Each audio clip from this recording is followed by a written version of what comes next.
There is a scene in Season 4, Episode 19 of The Amazing World of Gumball that lasts 11 seconds. A character looks directly at the screen, past the fourth wall, past the frame of the television, and says something that no children's show is supposed to say. The character says that nothing is real, not in the playful, winking way that cartoons sometimes acknowledge their own fictionality, in the flat, declarative way that a person states a fact they have verified and cannot unverify. The scene is played as comedy. The audience laughs. The episode moves on.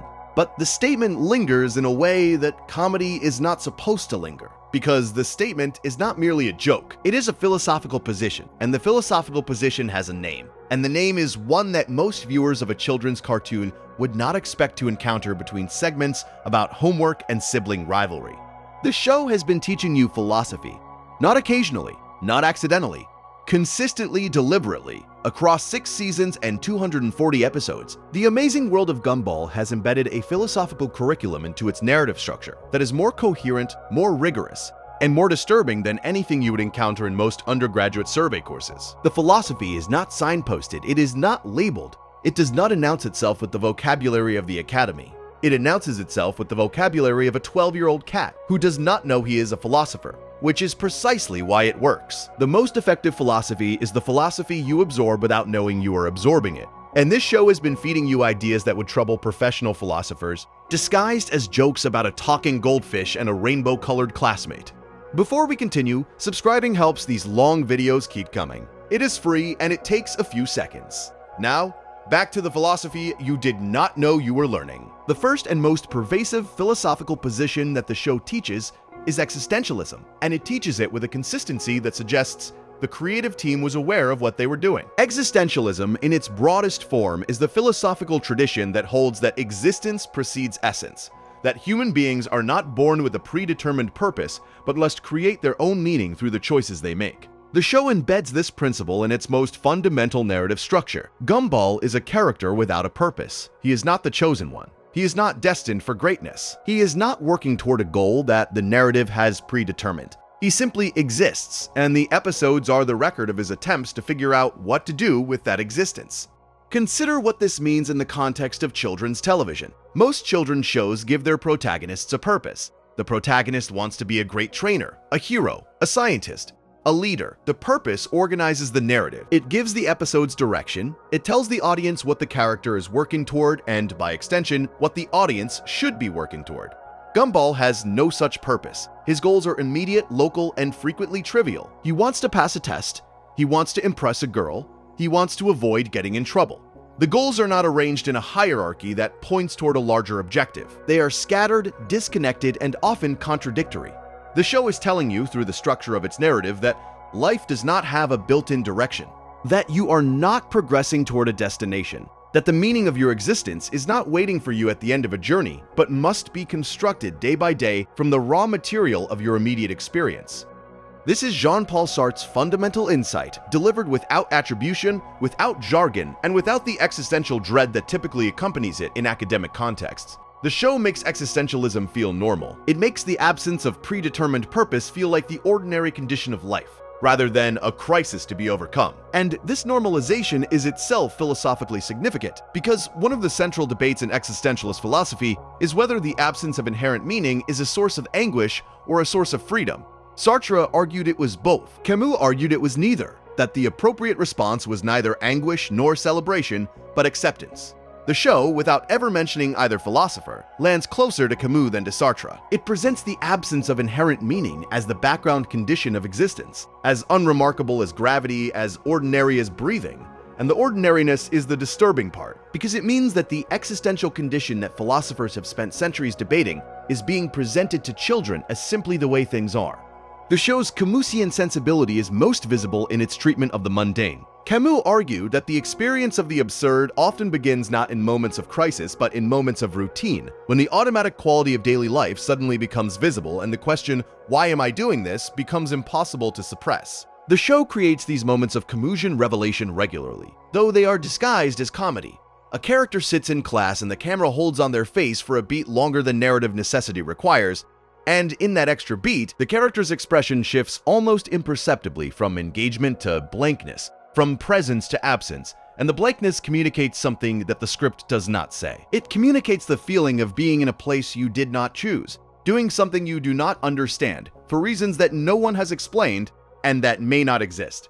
The show's engagement with Camus is also evident in its treatment of nature, which appears in the show as the backgrounds, the sky, the trees, the water, the physical environment that the characters move through. Camus described nature as the source of a specific kind of beauty, a beauty that is indifferent to human experience, that exists without reference to human meaning, and that reminds the observer of the gap between human desire for significance and the world's refusal to provide it. The backgrounds in Gumball, many of which are composed of real photographs rather than drawn images, have this quality.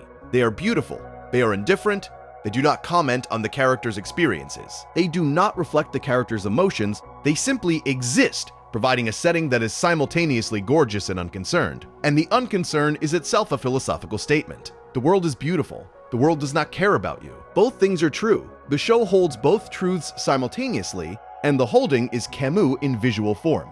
The show's treatment of solidarity, the capacity of human beings to support each other in the face of conditions they cannot change, is another Camusian theme that runs through the series. Camus argued that one of the responses to the absurd, perhaps the most valuable response, is solidarity with other beings who face the same absurd conditions. The show dramatizes solidarity through the Watterson family, which maintains its cohesion not because the world rewards family cohesion, but because the family members recognize on some level that they are all facing the same incomprehensible world, and that facing it together is less painful than facing it alone. The solidarity is not based on understanding.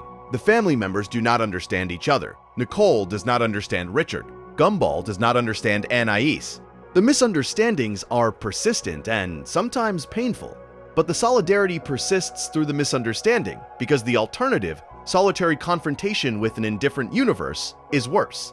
The Camusian solidarity in the show extends beyond the family to the community of Elmore, which maintains its social bonds despite the absence of any rational justification for doing so. The characters do not like each other particularly. They do not understand each other particularly. They do not share values or goals or worldviews in any consistent way, but they continue to interact, to show up at the same places, to participate in the same social rituals, to maintain the fiction that they are a community, even when the community provides no tangible benefits. The maintenance of social bonds without rational justification is one of the most Camusian things the show does, because it presents the human capacity for connection as a form of revolt. A refusal to accept isolation, even when isolation would be the rational response to a world that provides no reason for connection.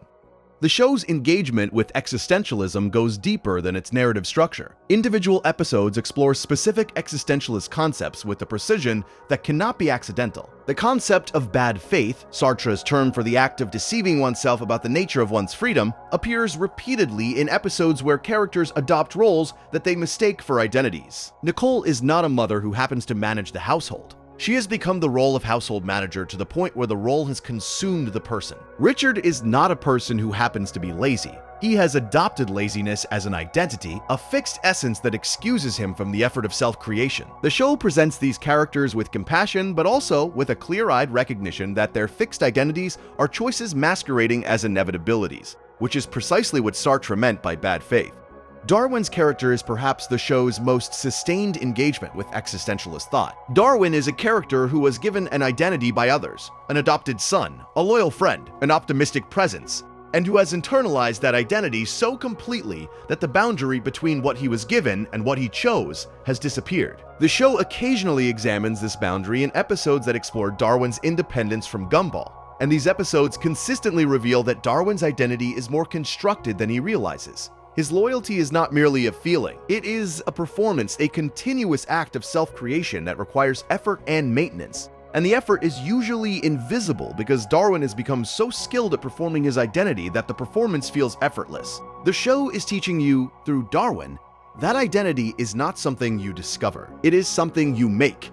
And the making never stops, and the feeling that your identity is natural and fixed is itself a product of the making rather than evidence of an underlying essence. The show's existentialist project extends to its treatment of choice, which is one of the most philosophically loaded concepts in the existentialist tradition. Sartre argued that human beings are condemned to be free, that every moment of every day presents a choice, and that the refusal to choose is itself a choice. The show dramatizes this condemnation with remarkable fidelity. Gumball is a character who is constantly choosing, and his choices are presented not as the careful deliberations of a rational agent, but as the rapid, often impulsive, sometimes contradictory decisions of a person who must act before he has time to think. The show does not romanticize choice. It does not present choosing as an empowering act of self-determination. It presents choosing as the condition of existing in a world that demands action and provides insufficient information on which to base it. The consequences of Gumball's choices are one of the show's most philosophically sophisticated features.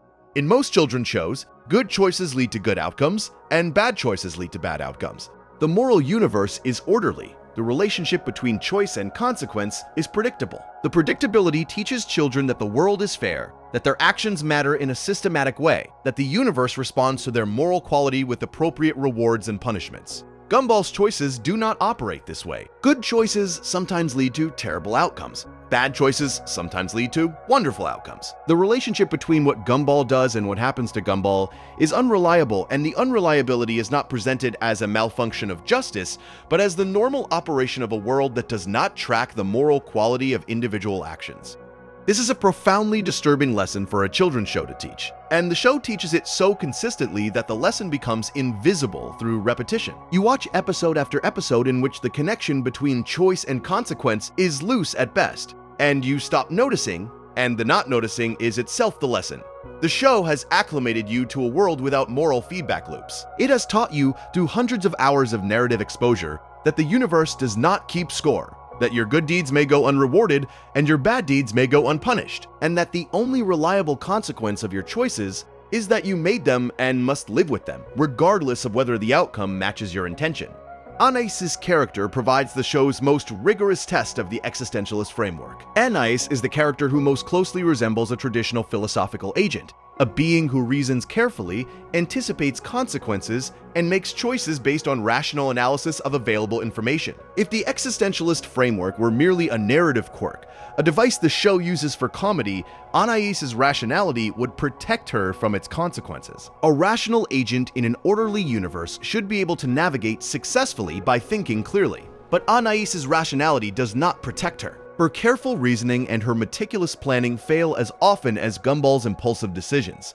And the failure is not caused by flaws in her reasoning. It is caused by the world's refusal to be as orderly as her reason assumes it to be. The show is teaching you, through Anais, that rationality is not a solution to the existential problem. It is a response to the existential problem, one response among many, and it is no more reliable than any other response because the problem is not a deficit of reason. It is a feature of reality. Darwin's existential situation is arguably the most philosophically rich in the entire show, because Darwin's existence is the product of a transformation he did not choose. He was a pet, he became a person. The transformation was not gradual, it was sudden, inexplicable, a rupture in his ontological status that gave him legs, gave him speech, gave him consciousness, gave him membership in a family, and took from him every certainty about what he is and where he belongs. The existentialist would say that Darwin's situation is the human situation, distilled to its purest form. You did not choose to exist. You did not choose the body you inhabit, the family you belong to, the consciousness that observes the world from behind your eyes. These things were given to you, imposed on you, and you must make something of them, must construct a life and an identity from materials you did not select and circumstances you did not create. Darwin responds to this situation with what appears to be uncomplicated devotion, a cheerful attachment to Gumball and to the Watterson family that seems to resolve the existential problem through love. But the devotion, when you examine it closely, is more complex than it appears. Darwin's devotion is a choice, an ongoing act of will that he maintains in the face of a world that regularly demonstrates the fragility and contingency of everything he values. He chooses to love Gumball despite the fact that Gumball's decisions frequently endanger him. He chooses to belong to the Watterson family despite the fact that his membership is based on an event no one can explain. He chooses to treat his transformed existence as a gift rather than an imposition, and the choosing is an existentialist act, a construction of meaning in a situation that offers no inherent meaning, performed with such consistency and such apparent ease that the philosophical depth of the performance is invisible. The relationship between Gumball and Darwin is itself a philosophical text. It is a study in what Sartre called being for others, the mode of existence in which your identity is partially constituted by another person's perception of you. Gumball sees Darwin as his brother, his best friend, his companion in every adventure and every disaster.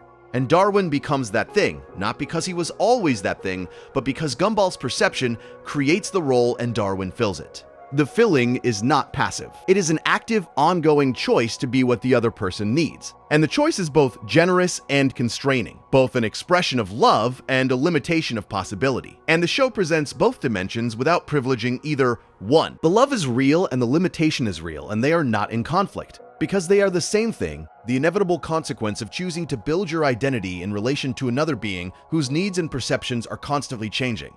The show also explores the existentialist concept of authenticity with a depth that belies its format. Authenticity, in the existentialist tradition, is the state of living in accordance with your own freely chosen values rather than in accordance with values imposed by society, tradition, or convention. The show presents authenticity as desirable but dangerous, a state that requires the willingness to be misunderstood, to be wrong, to stand outside the consensus, and accept the consequences. Gumball's most authentic moments, the moments when he acts from genuine conviction rather than social expectation, are also his most vulnerable moments. The show does not punish authenticity, but it does not reward it either. It presents authenticity as its own justification, a way of being that is valuable not because it produces good outcomes, but because it is honest. And honesty, in the show's philosophical framework, is the only form of virtue that does not require the universe's cooperation. The show's existentialism also manifests in its treatment of relationships, which is one of the areas where its philosophical depth is most easily overlooked. Sartre's analysis of interpersonal relationships, developed primarily in Being and Nothingness, argues that all human relationships are structured by a fundamental conflict between the desire to be recognized as a free subject and the tendency to treat others as objects. The show dramatizes this conflict with remarkable precision. Gumball and Darwin's friendship is one of the most celebrated relationships in children's television. But examine it through a Sartrean lens, and the celebration becomes more complicated. Gumball frequently treats Darwin as an extension of himself, a supporting character in the narrative of his own life, and Darwin frequently allows himself to be treated this way. The dynamic is not malicious. It is the ordinary, unremarkable way that unequal relationships operate. And the show's willingness to depict the inequality within a relationship that is also genuinely loving is one of its most philosophically honest achievements. The show extends this analysis to the relationship between Gumball and Penny, which is presented as a romantic relationship, but which also functions as a philosophical exploration of what Sartre called the look, the experience of being seen by another consciousness and thereby reduced from a subject to an object. Gumball looks at Penny and sees an idealized version of her, a version that reflects his desires rather than her reality. Penny looks at Gumball and sees a version of him that reflects her needs rather than his actuality. The show depicts the gap between how the characters see each other and who they actually are with a subtlety that most romantic comedies aimed at adult audiences cannot match. The gap is not presented as a problem to be solved. It is presented as the permanent condition of interpersonal perception, the inescapable consequence of the fact that we can never see another person as they see themselves. The existentialist theme of facticity, the aspects of your existence that you did not choose but that constrain your freedom, is another concept the show explores with particular thoroughness. Gumball did not choose to be a 12-year-old cat in a lower middle-class family in a town called Elmore. These are his factical conditions, the given elements of his existence that he must work with or against, but cannot escape. The show's humor frequently derives from Gumball's attempts to transcend his facticity, to be something other than what his circumstances have made him. And the humor is existentialist in its structure because the attempts always fail. Not because Gumball lacks effort or imagination, but because facticity is, by definition, that which cannot be transcended. You can work with your given conditions. You can work against them, but you cannot work around them because they are the ground on which all your working occurs. The show takes the concept of facticity further than most existentialist discussions by extending it to the character's awareness of their own fictional status. For a character in a television show, the ultimate factical condition is the condition of being fictional. The character did not choose to be fictional. The character cannot escape being fictional. The character's every action, every thought, every moment of apparent freedom occurs within a fictional framework that constrains and determines it in ways that are invisible from within the fiction, but obvious from without. When the show breaks the fourth wall and allows its characters to become aware of their fictional status, it is performing a philosophical experiment that has no real-world equivalent. It is asking what happens when a being becomes aware of its ultimate factical condition, the condition that determines all other conditions. And the answer the show provides is that the awareness does not liberate. It reveals the depth and the inescapability of the constraint, and the revelation is simultaneously the most honest and the most disturbing thing the show ever does. The existentialist concept of anxiety, or what Kierkegaard called dread, permeates the show in ways that are easy to overlook because the show disguises its dread as comedy. Kierkegaard distinguished between fear, which has a specific object, and dread, which does not. You fear a specific threat. You dread nothing in particular, or rather, you dread the nothing itself. The open emptiness of possibility that confronts you when you realize that your life is not determined, that you could do anything, that no path is required and no outcome is guaranteed. The characters in Gumball experience this dread regularly. They stand at decision points where the options are not merely difficult, but fundamentally underdetermined, where no amount of information or reasoning can tell them what to do, where the choice must be made from within the chooser rather than derived from the situation. The show plays these moments for laughs, and the laughter works, but the dread beneath the laughter is real. And if you have watched enough of the show, you have felt it, the quiet vertigo of recognizing that the character's situation is not fundamentally different from your own. Heidegger added another dimension to this anxiety with his concept of being toward death, the idea that authentic existence requires confronting the reality of your own mortality, that the awareness of death is not a morbid preoccupation, but a clarifying force that reveals what matters and what does not. The show's relationship with death is one of its most philosophically complex features. Death exists in Elmore, but it does not persist. Characters die and return. Characters are destroyed and reconstituted. The impermanence of death in the show might seem to undermine its existentialist credentials, but it actually deepens them. Because death does not stick in Elmore, the characters cannot use death as a clarifying force. They cannot orient their lives around their mortality, because their mortality is unreliable. They are denied the existentialist insight that comes from confronting finitude, and the denial leaves them in a state of perpetual ungroundedness, living without the anchor that death provides, drifting through experiences that accumulate without building toward anything because the horizon against which experiences gain weight has been removed. The show also engages with the existentialist concept of the other in ways that extend Sartre's analysis of intersubjectivity. Sartre argued that the experience of being seen by another person is fundamentally transformative, that the other's gaze turns you from a subject into an object, from a free being into a thing that is perceived and judged and categorized. The show dramatizes this through its mixed media world, where characters of different animation styles perceive each other across aesthetic boundaries that function as ontological boundaries. A two-dimensional character looking at a three-dimensional character is not merely seeing another being. It is seeing a being that exists in a fundamentally different way, that occupies space differently, and the perception creates a form of alienation that goes beyond anything Sartre imagined, because the difference between the perceiver and the perceived is not merely social or psychological, but metaphysical. Nicole's character provides a counterpoint to Gumball's authenticity that is equally philosophically rich. Nicole is the show's most inauthentic character. Not because she is dishonest, but because she has subordinated her own desires and values to the role of family manager to such a degree that the boundary between role and self has dissolved. The show presents Nicole's inauthenticity with compassion, recognizing that the subordination of self to role is not a moral failure, but a survival strategy, a way of coping with demands that exceed any single person's capacity. But the compassion does not diminish the philosophical critique. Nicole is living in bad faith. She has convinced herself that she is the role, that the household manager is her essence rather than her performance, and the conviction protects her from the vertigo of freedom but also imprisons her in a version of herself that she did not fully choose. The second philosophical tradition that the show teaches is absurdism, and it teaches it so thoroughly that the show is arguably the most complete dramatization of absurdist philosophy ever produced for any audience, children or otherwise. Absurdism, as articulated by Albert Camus, is the philosophical position that human beings search for meaning in a universe that provides none, and that the confrontation between the human need for meaning and the universe's indifference to that need produces a condition that Camus called the absurd. The show dramatizes this condition in every episode. The characters search for meaning. The universe of Elmore refuses to provide it. The refusal is not hostile. It is not even intentional. The universe of Elmore is simply indifferent, a place where the rules change without warning. where consequences are inconsistent, where the relationship between action and outcome is unreliable, and where the characters' attempts to make sense of their world are perpetually frustrated by the world's refusal to be sensible. Camus argued that there are three responses to the absurd. The first is physical suicide, the literal rejection of a meaningless existence. The second is philosophical suicide, the adoption of a belief system that provides artificial meaning and thereby eliminates the confrontation with meaninglessness. The third, which Camus advocated, is revolt, the refusal to either die or deceive oneself, the decision to continue living in full awareness of the absurd and to find satisfaction not in the resolution of the absurd but in the perpetual confrontation with it. The show dramatizes all three responses.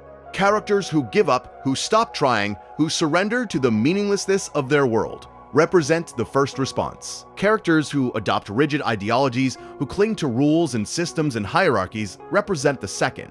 And Gumball himself, who continues to pursue goals he knows are arbitrary in a world he knows is unreliable, represents the third. Gumball is Camus's absurd hero, a character who rolls his boulder up the hill every episode knowing that it will roll back down, and who finds something like happiness in the rolling itself. The show's treatment of absurdism is disturbing not because it presents the absurd as frightening, but because it presents the absurd as funny. Camus wrote that one must imagine Sisyphus happy. The show does not ask you to imagine Gumball happy. It shows you Gumball happy in the midst of a world that provides no rational basis for happiness, and the showing is more persuasive than any philosophical argument could be. If you have watched this show, you have spent hours in the company of a character who demonstrates that happiness is possible without meaning, that joy is possible without purpose, that a good life does not require a comprehensible universe. The show's absurdism goes beyond Camus' original formulation in ways that are philosophically innovative even by academic standards. Camus' absurd hero, Sisyphus, faces a single absurd task, rolling the boulder up the hill, and finds happiness in the repetition. Gumball faces a different absurd task every episode, which means that the absurd is not a single confrontation, but a permanent condition, a way of being in the world rather than a specific challenge to be overcome. The variety of absurd situations the show presents is itself a philosophical statement. It says that the absurd is not localized, it is not confined to specific moments of existential crisis. It is everywhere. It is in the mundane as well as the extraordinary. It is in the trip to the grocery store as well as the confrontation with cosmic meaninglessness. The show has dissolved the boundary between ordinary life and absurd existence, and the dissolution is one of its most radical philosophical contributions. The show's treatment of repetition is specifically Camusian in a way that rewards careful analysis. Camus identified the routine of daily life, the repetition of the same actions day after day, as one of the primary triggers for the awareness of the absurd. The repetition strips away the illusion of meaning that novelty provides and reveals the bare structure of existence, which is, in Camus' analysis, devoid of inherent purpose. The show's episodic structure is itself a form of repetition. The characters wake up, they go to school, they encounter a problem, they attempt to solve the problem is resolved, or not, they go home. They do it again. The repetition is the medium through which the show delivers its philosophical content, and the content is inseparable from the medium, because the repetition is part of the message. The show is not merely depicting the absurd, it is performing the absurd using its own structural repetition as a philosophical demonstration. The show also engages with Camus's concept of revolt in a way that is specific to children's experience. For Camus, revolt is the refusal to accept the absurd as a reason for despair. It is the decision to continue creating, loving, and engaging with the world despite the knowledge that the world provides no justification for creation, love, or engagement. The show translates this adult philosophical concept into a form that is accessible to children without being simplified. Gumball's revolt is not philosophical in the academic sense. He does not sit in a cafe and contemplate the meaninglessness of existence. His revolt is practical. He gets up in the morning, he goes to school, he pursues his interests, he maintains his friendships, he loves his family. He does all of these things without any guarantee that they matter, without any assurance that the universe notices or cares. And the doing itself, the daily, persistent, unglamorous act of living, is the revolt that Camus described. What makes the show's absurdism particularly effective is its treatment of time. Time in Elmore does not accumulate. The characters do not age. They do not grow in the conventional narrative sense. They do not build toward a destination. Each episode resets the emotional and practical clock, returning the characters to approximately the same position they occupied before. regardless of what happened during the episode. This temporal structure is not a limitation of the episodic format. It is a philosophical statement about the nature of time itself. The show is saying that time is not progressive, that life does not build toward a culmination, that the linear narrative of growth and development that most stories present is a comforting fiction that the show declines to maintain. Time in Elmore is circular, repetitive, Sisyphean, and the character's willingness to engage with it despite its circularity is the deepest expression of their absurd heroism. The mundane absurd, the absurdity that lives inside the ordinary rather than the extraordinary, is one of the show's most original philosophical contributions. Most artistic depictions of the absurd focus on extreme situations, on moments of crisis or confrontation that force the character to recognize the meaninglessness of existence. Camus set his novels in the context of murder, plague, colonial violence. Beckett set his plays in wasteland landscapes populated by figures who have been stripped of everything but consciousness. The show sets its absurdism in a suburban town with a school and a mall and a park. And the setting is the point. The absurd does not require extraordinary circumstances to manifest.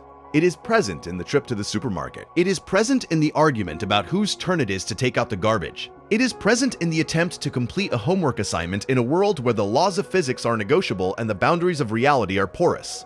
The show has democratized the absurd, has removed it from the realm of existential crisis and placed it in the realm of daily life. And the placement is more philosophically honest than anything Camus or Beckett achieved. Because daily life is where most people actually encounter the absurd, not in moments of high drama, but in the quiet, persistent, low-grade strangeness of being alive in a world that does not explain itself.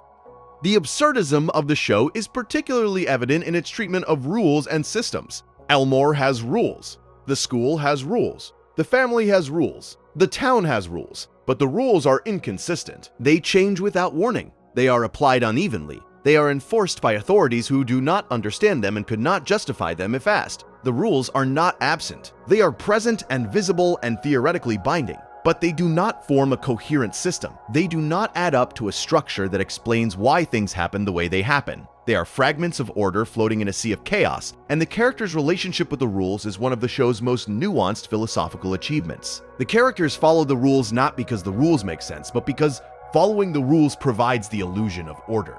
And the illusion of order is preferable to the acknowledgement of chaos, even though every character on some level knows that the order is illusory. The show's engagement with the myth of Sisyphus extends to its treatment of failure. Sisyphus's boulder always rolls back down. Gumball's schemes always fail, not always in the same way, and not always with the same consequences. But the pattern of attempt and failure is the show's most consistent narrative structure. The failure is not a flaw in Gumball's character. It is a feature of his world. Success in Elmore is temporary and unreliable. The only permanent thing is the attempt, the act of trying, and the show's insistence on the value of trying despite the certainty of failure is one of the most powerful philosophical messages that any children's show has ever delivered. You try, you fail, you try again. The trying is the point. The failure is irrelevant. The boulder rolls down and you walk back down the hill, and you put your hands on the boulder, and you push. The show's absurdism also manifests in its treatment of time, which is one of the most philosophically rich aspects of its world building. Time in Elmore does not function the way time functions in reality or in most fiction. It is non-cumulative. Events happen, consequences occur, but the consequences do not accumulate into a history that shapes the future. Characters do not grow older. They do not learn from their experiences in any permanent way. The world does not change as a result of the events that occur within it. Time passes, but nothing progresses. This is the absurdist condition rendered in temporal terms. The passage of time without progress is one of the defining features of the absurd, because progress implies direction, and direction implies meaning, and meaning is precisely what the absurd denies. The show's non-cumulative time is a philosophical statement, a visual and narrative demonstration of what it means to exist in a world where time moves but does not advance. The show's treatment of hope is another dimension of its absurdist project. Hope in most philosophical and psychological frameworks is oriented toward the future. You hope for something that has not yet happened, and the hoping implies a belief that the future will be different from the present, that change is possible, that the current condition is not permanent. The show presents characters who hope, who plan, who anticipate better outcomes, and it consistently demonstrates that the hoping and the planning and the anticipating are not rewarded by the future they imagine. The future arrives, and it is not what the characters hoped for. It is not worse than what they hoped for, necessarily. It is simply different, and the difference between what was anticipated and what arrived is the space where the absurd lives. The show is teaching you that hope is not a reliable guide to the future. It is a projection of present desires onto an unknowable horizon. And the projection's failure to match reality is not a disappointment but a feature of the human condition that the absurdist learns to accept rather than resist.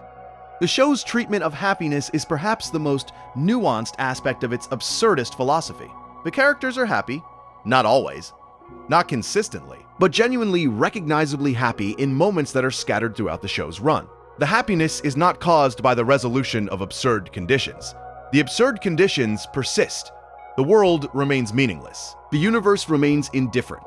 The rules remain inconsistent, and the characters are happy anyway in the gaps between the crises, in the moments of connection with people they love, in the small pleasures that require no justification and provide no instruction. The show's depiction of happiness within absurdity is its most powerful philosophical contribution, because it demonstrates through narrative experience what Camus could only argue through philosophical prose.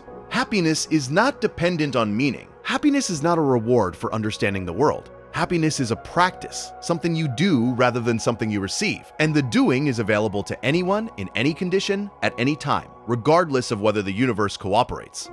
The show also engages with the absurdist concept of philosophical revolt through its meta-narrative episodes, the episodes that acknowledge the show's own nature as a television program. These episodes are acts of revolt against the absurdity of fictional existence. The characters cannot escape their fiction. They cannot change the fundamental conditions of their existence. But they can acknowledge those conditions, can name them, can refuse to pretend that the constraints do not exist. The acknowledgement is the revolt. It does not change anything. It does not free anyone, but it asserts the character's consciousness against the system that contains them. And the assertion, futile though it is an act of defiance that Camus would have recognized as the authentic response to the absurd. Consider what the show is teaching through these meta-narrative episodes. It is teaching you that awareness of your constraints does not eliminate your constraints. It is teaching you that understanding the system does not free you from the system. It is teaching you that the authentic response to a situation you cannot change is not to pretend you can change it, not to ignore it, not to distract yourself from it, but to face it directly, to name it clearly, and to continue living within it with as much honesty and as much joy as you can manage. This is Camus' message delivered not through philosophical argument, but through the lived experience of cartoon characters who happen to be among the most philosophically sophisticated figures in the history of children's media.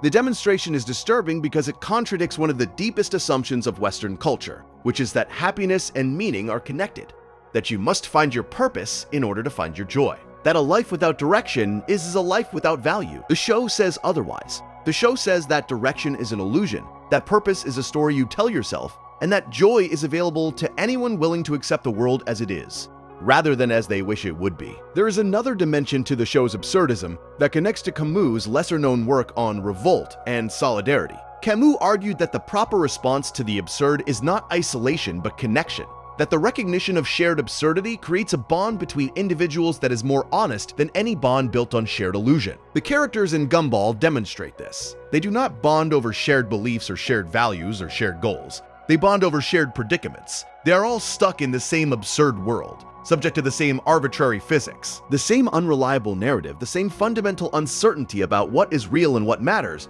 and their response to this shared predicament is not despair, but companionship. They face the absurd together, and the togetherness is its own form of meaning, a meaning that does not require the universe's endorsement because it is generated entirely by the beings who share it. Camus explored a concept he called the absurd man, the individual who recognizes the absurdity of existence and chooses to live fully within it rather than seeking escape through suicide, the surrender to a comforting illusion that eliminates the tension between desire and reality. The show presents an entire town of absurd individuals, each one navigating the gap between what they want the world to be and what the world actually is, and each one finding a way to persist within that gap. The persistence is not heroic in the traditional sense. It is not accompanied by dramatic music or speeches about the triumph of the human spirit. It is quiet, ordinary, almost banal, which is exactly what makes it philosophically powerful. The show is saying that the proper response to absurdity is not dramatic revolt, but continued living, continued engagement with the world, despite its refusal to make sense. And the continued engagement is itself the revolt, expressed not through grand gestures, but through the simple decision to get up in the morning, to go to school, to eat dinner with your family, to care about a test grade or a friendship or a romantic interest in a world that offers no assurance that any of these things matter. The show also engages with what Camus identified as the relationship between absurdity and creativity. Camus argued that art is one of the most authentic responses to the absurd, because art creates form and beauty and meaning without claiming that the form or beauty or meaning is anything other than a human creation. The show itself is a demonstration of this principle. It is a work of art that creates meaning, that moves you, that makes you think and feel and reconsider your assumptions. And it does all of this within a framework that explicitly acknowledges its own fictionality, its own constructed nature, its own status as a thing made by human beings for other human beings in a universe that did not ask for it and does not need it. The show is absurdist art about the absurd. And the recursion is not a contradiction, but a confirmation of Camus' central insight. That creation in the face of meaninglessness is not futile, but necessary. Not because the creation adds meaning to the universe, but because the act of creating is itself a form of living, fully, of refusing the temptation to surrender to the silence. The third philosophical tradition the show teaches is nihilism.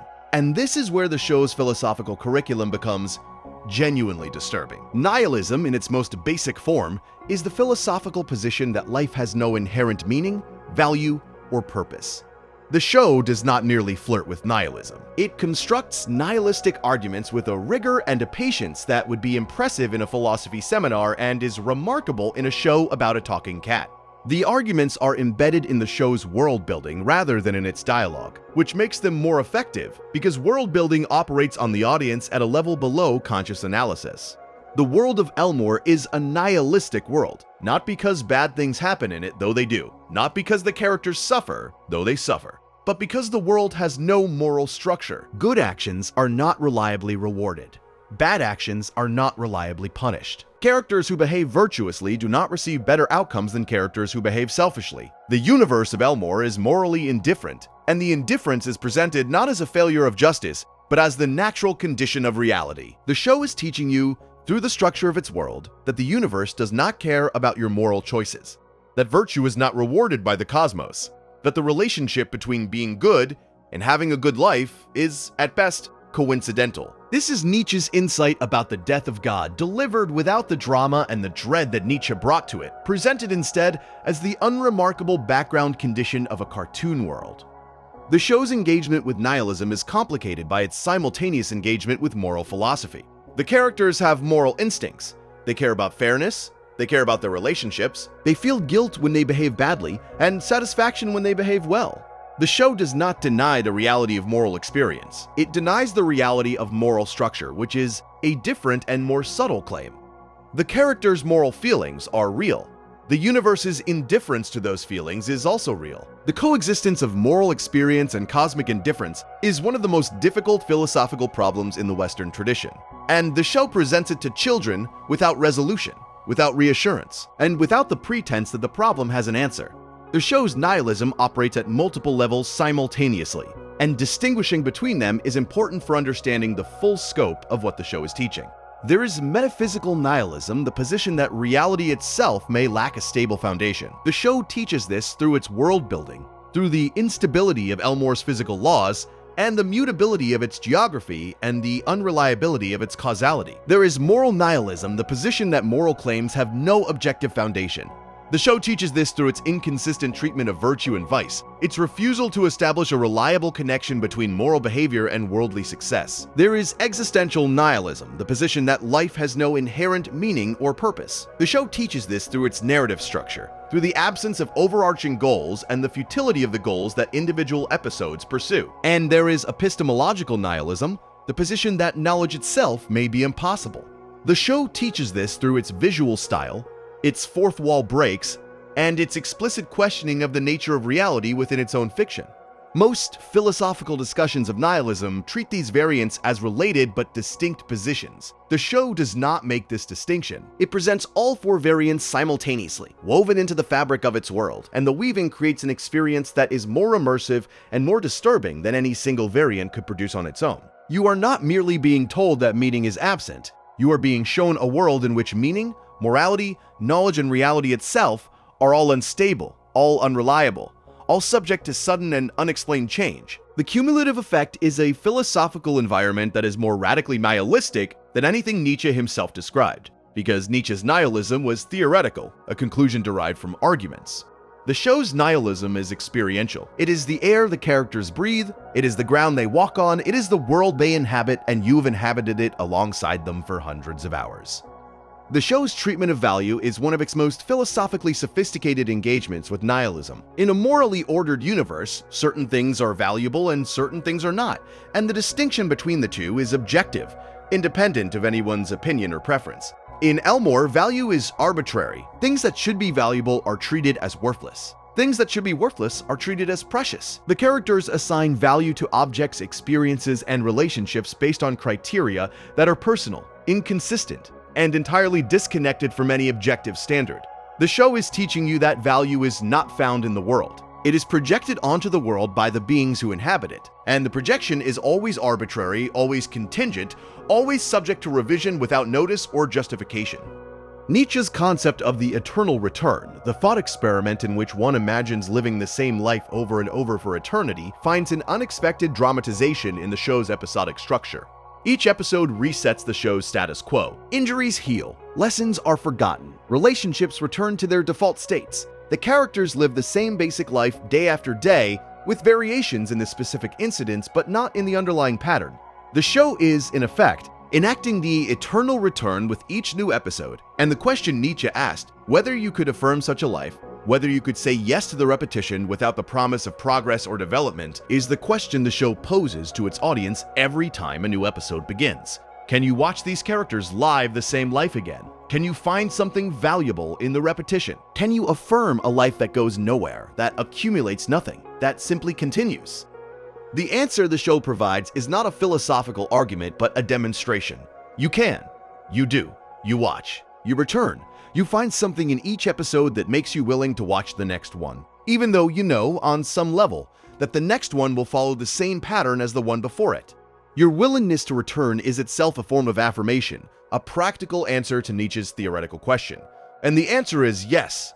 You would live this life again, not because the life has meaning, but because the living itself, the watching, the laughing, the caring about characters whose problems will never be permanently resolved is its own justification.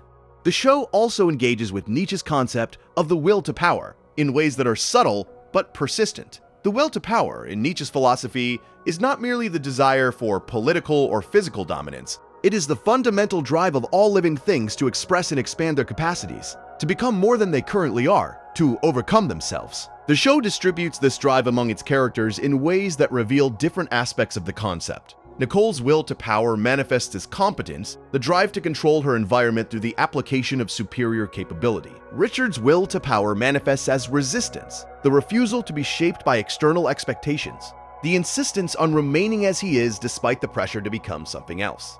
Gumball's will to power manifests as creativity, the constant generation of new schemes, new approaches, new ways of engaging with a world that resists all of them. Each manifestation is a different face of the same drive, and the show's decision to present the will to power through its characters rather than through its dialogue is one of its most effective philosophical strategies. The show's engagement with Nietzsche extends beyond the will to power to encompass his concept of perspectivism, the position that there are no facts, only interpretations. Elmore is a perspectivist world. Different characters see the same events differently, and the show does not privilege any single perspective as the correct one. Episodes that show the same events from multiple characters' viewpoints reveal that each character's version of events is internally consistent but externally contradictory. No character is lying, no character is mistaken. Each character is interpreting the same raw experience through the lens of their own perspective, and the interpretations are incompatible not because the characters are flawed, but because perspective is inherently partial, and partiality inherently produces incompatible accounts of shared experience. The philosophical implications of the show's perspectivism are considerable. If there are no facts, only interpretations, then the conflicts between characters are not resolvable through the discovery of truth. There is no truth to discover. There are only competing interpretations, and the competition is resolved not through reason, but through power, through the ability of one interpretation to impose itself on others. The show dramatizes this dynamic in every interpersonal conflict it depicts. Characters argue, characters present evidence, characters make claims about what happened and what should happen. But the resolution of the argument is never determined by the merits of the evidence. It is determined by the social dynamics of the group, by who speaks loudest, by who is willing to escalate. The show is teaching you that truth in social contexts is not a property of statements. It is a property of power relations, and the person who wins the argument is not the person who is right, but the person who prevails. The show's nihilism also extends to its treatment of identity in a way that connects to, but goes beyond its existentialist themes. Where existentialism posits that identity is created through choices, nihilism questions whether identity exists at all. The characters in Elmore have identities, or at least they believe they do. They have names, personalities, habits, preferences, relationships that define them and distinguish them from each other. But the show periodically demonstrates that these identities are less stable than the characters assume. Characters transform. Characters are replaced. Characters discover that aspects of their identity that they believed were essential are actually contingent, products of circumstances rather than expressions of an underlying self. The show is teaching you that your identity, the thing you call yourself, the collection of traits and memories and relationships that you believe makes you who you are, may be less fixed and less fundamental than you think. This is a form of Buddhist philosophy embedded in a Western cartoon, and the embedding is so complete that it is invisible unless you are looking for it. The Buddhist concept of anatta, or non-self, holds that there is no permanent, unchanging self that persists through time. What we call the self is a process, a constantly changing stream of experience that creates the illusion of continuity, but that has no stable center. The show dramatizes anatta through characters who change, who discover that the thing they thought was their self was actually a collection of habits and assumptions that could be altered or removed without destroying the being that held them. The dramatization is not labeled as Buddhist. It is not presented as philosophy. It is presented as the ordinary experience of characters in a cartoon world. And the ordinariness is what makes it philosophically powerful. The show's treatment of death is another dimension of its nihilistic project that is worth examining separately. Death in most children's shows is either absent or presented as a dramatic event that carries emotional weight and narrative significance. Death in Elmore is casual. Characters die, or appear to die, with a regularity that removes the dramatic weight that death normally carries. The casualness is itself a philosophical statement. It says that death is not special. It is not a dramatic culmination. It is not a meaningful conclusion to a meaningful life. It is simply a thing that happens, one event among many, no more significant than any other event, and the refusal to treat death as significant is one of the most radically nihilistic positions the show takes.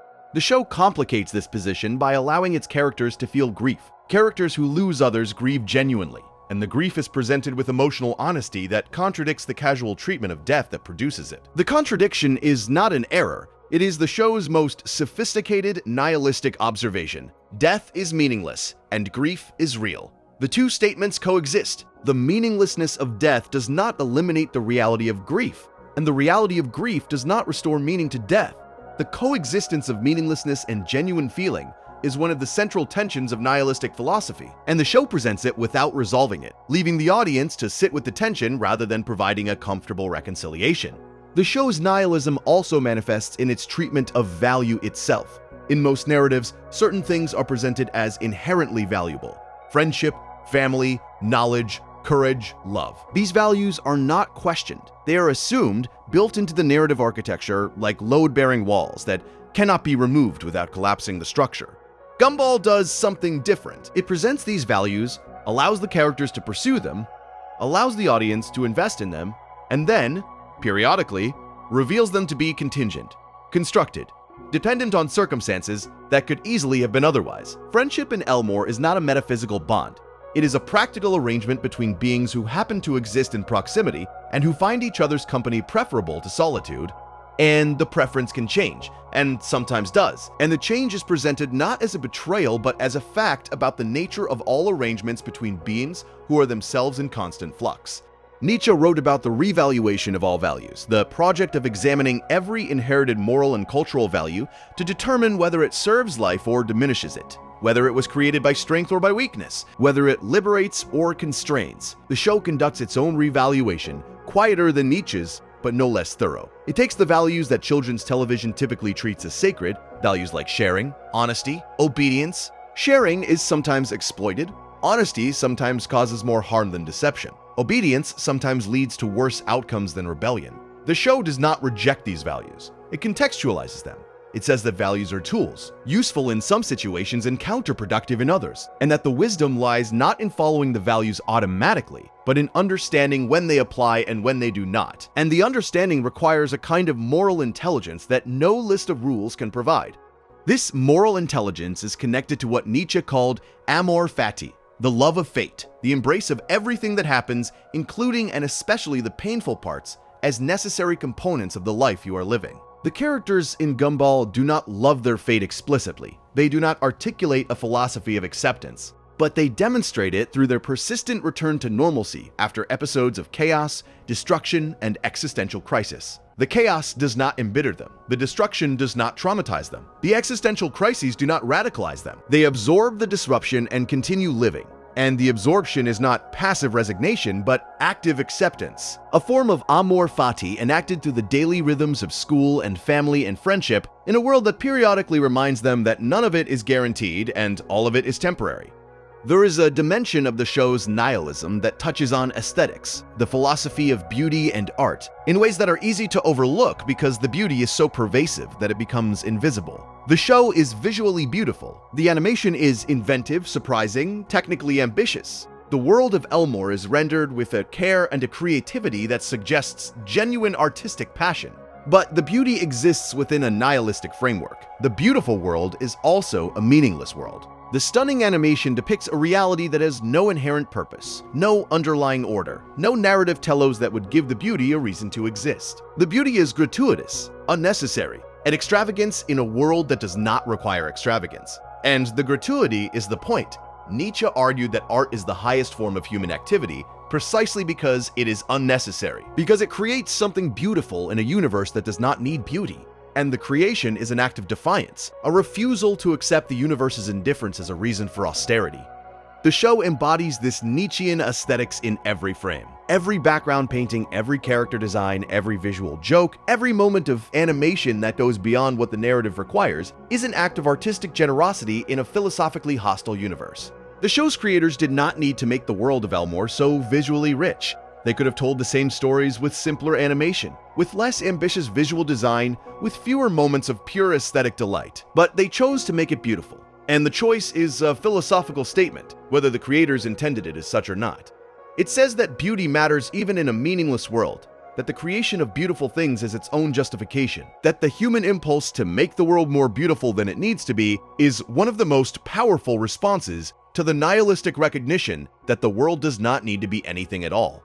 You have been absorbing this aesthetic philosophy alongside all of the other philosophies the show has been teaching you. Every time you watched an episode and noticed a beautiful background or an inventive animation technique or a visual gag that was more complex than the joke required, you were receiving a lesson in what Nietzsche called the aesthetic justification of existence, the idea that life is worth living not because it has meaning, but because it has beauty. And beauty, unlike meaning, does not need to be discovered.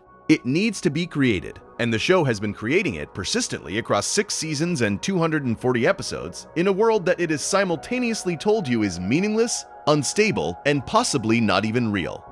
The fourth philosophical tradition the show engages with is epistemology, the branch of philosophy concerned with the nature, scope, and limits of knowledge. The show raises epistemological questions with a frequency and an intensity that borders on obsession. How do the characters know what they know? How reliable is their perception of their world? What is the relationship between what they see and what is actually there? These questions are woven into the show's visual fabric through its mixed media approach, which presents a world where different characters literally perceive reality differently because they exist in different animation styles. A 2D character and a 3D character looking at the same object see different things because their visual realities are constructed according to different rules. The show is teaching you, visually, that perception is not a window onto objective reality but a construction shaped by the nature of the perceiver, which is one of the central insights of Kantian epistemology, delivered without a word of explanation. The show pushes its epistemological project further in episodes that directly question the nature of reality within the show's own universe. The concept of the void, the space where discarded elements of the show's reality are sent, raises questions about ontology, the branch of philosophy concerned with the nature of being. What does it mean for something to exist and then to be removed from existence? The characters who have been sent to the void are not dead. They are not absent. They are something more troubling, something for which ordinary language does not have a word. They are unexisted, removed from the fabric of reality itself, and the show's willingness to explore this concept with its young audience is one of its most philosophically ambitious and most disturbing choices.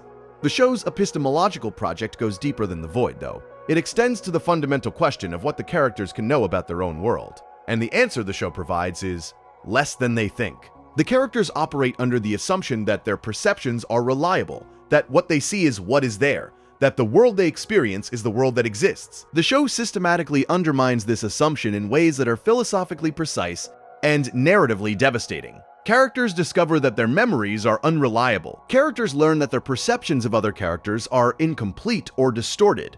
Characters find that the physical space they inhabit does not behave according to the rules they have assumed govern it. Each discovery is presented as a specific narrative event, but the accumulation of discoveries amounts to a philosophical argument. And the argument is that knowledge, genuine knowledge of the kind that gives you justified confidence in your beliefs about the world, may be impossible. This is a version of radical skepticism that has a long history in Western philosophy, stretching from Descartes' methodical doubt through Hume's problem of induction, to contemporary debates about the possibility of knowledge in a world governed by uncertain information. The show engages with this tradition not by citing it, but by dramatizing it, by placing its characters in a world where the grounds for skepticism are not theoretical but practical, not imagined, but experienced. When Descartes imagined that an evil demon might be deceiving him about the nature of reality, he was conducting a thought experiment. When the characters in Gumball discover that their world has been altered without their knowledge or consent, they are not conducting a thought experiment. They are experiencing a reality in which the conditions Descartes imagined are actually present.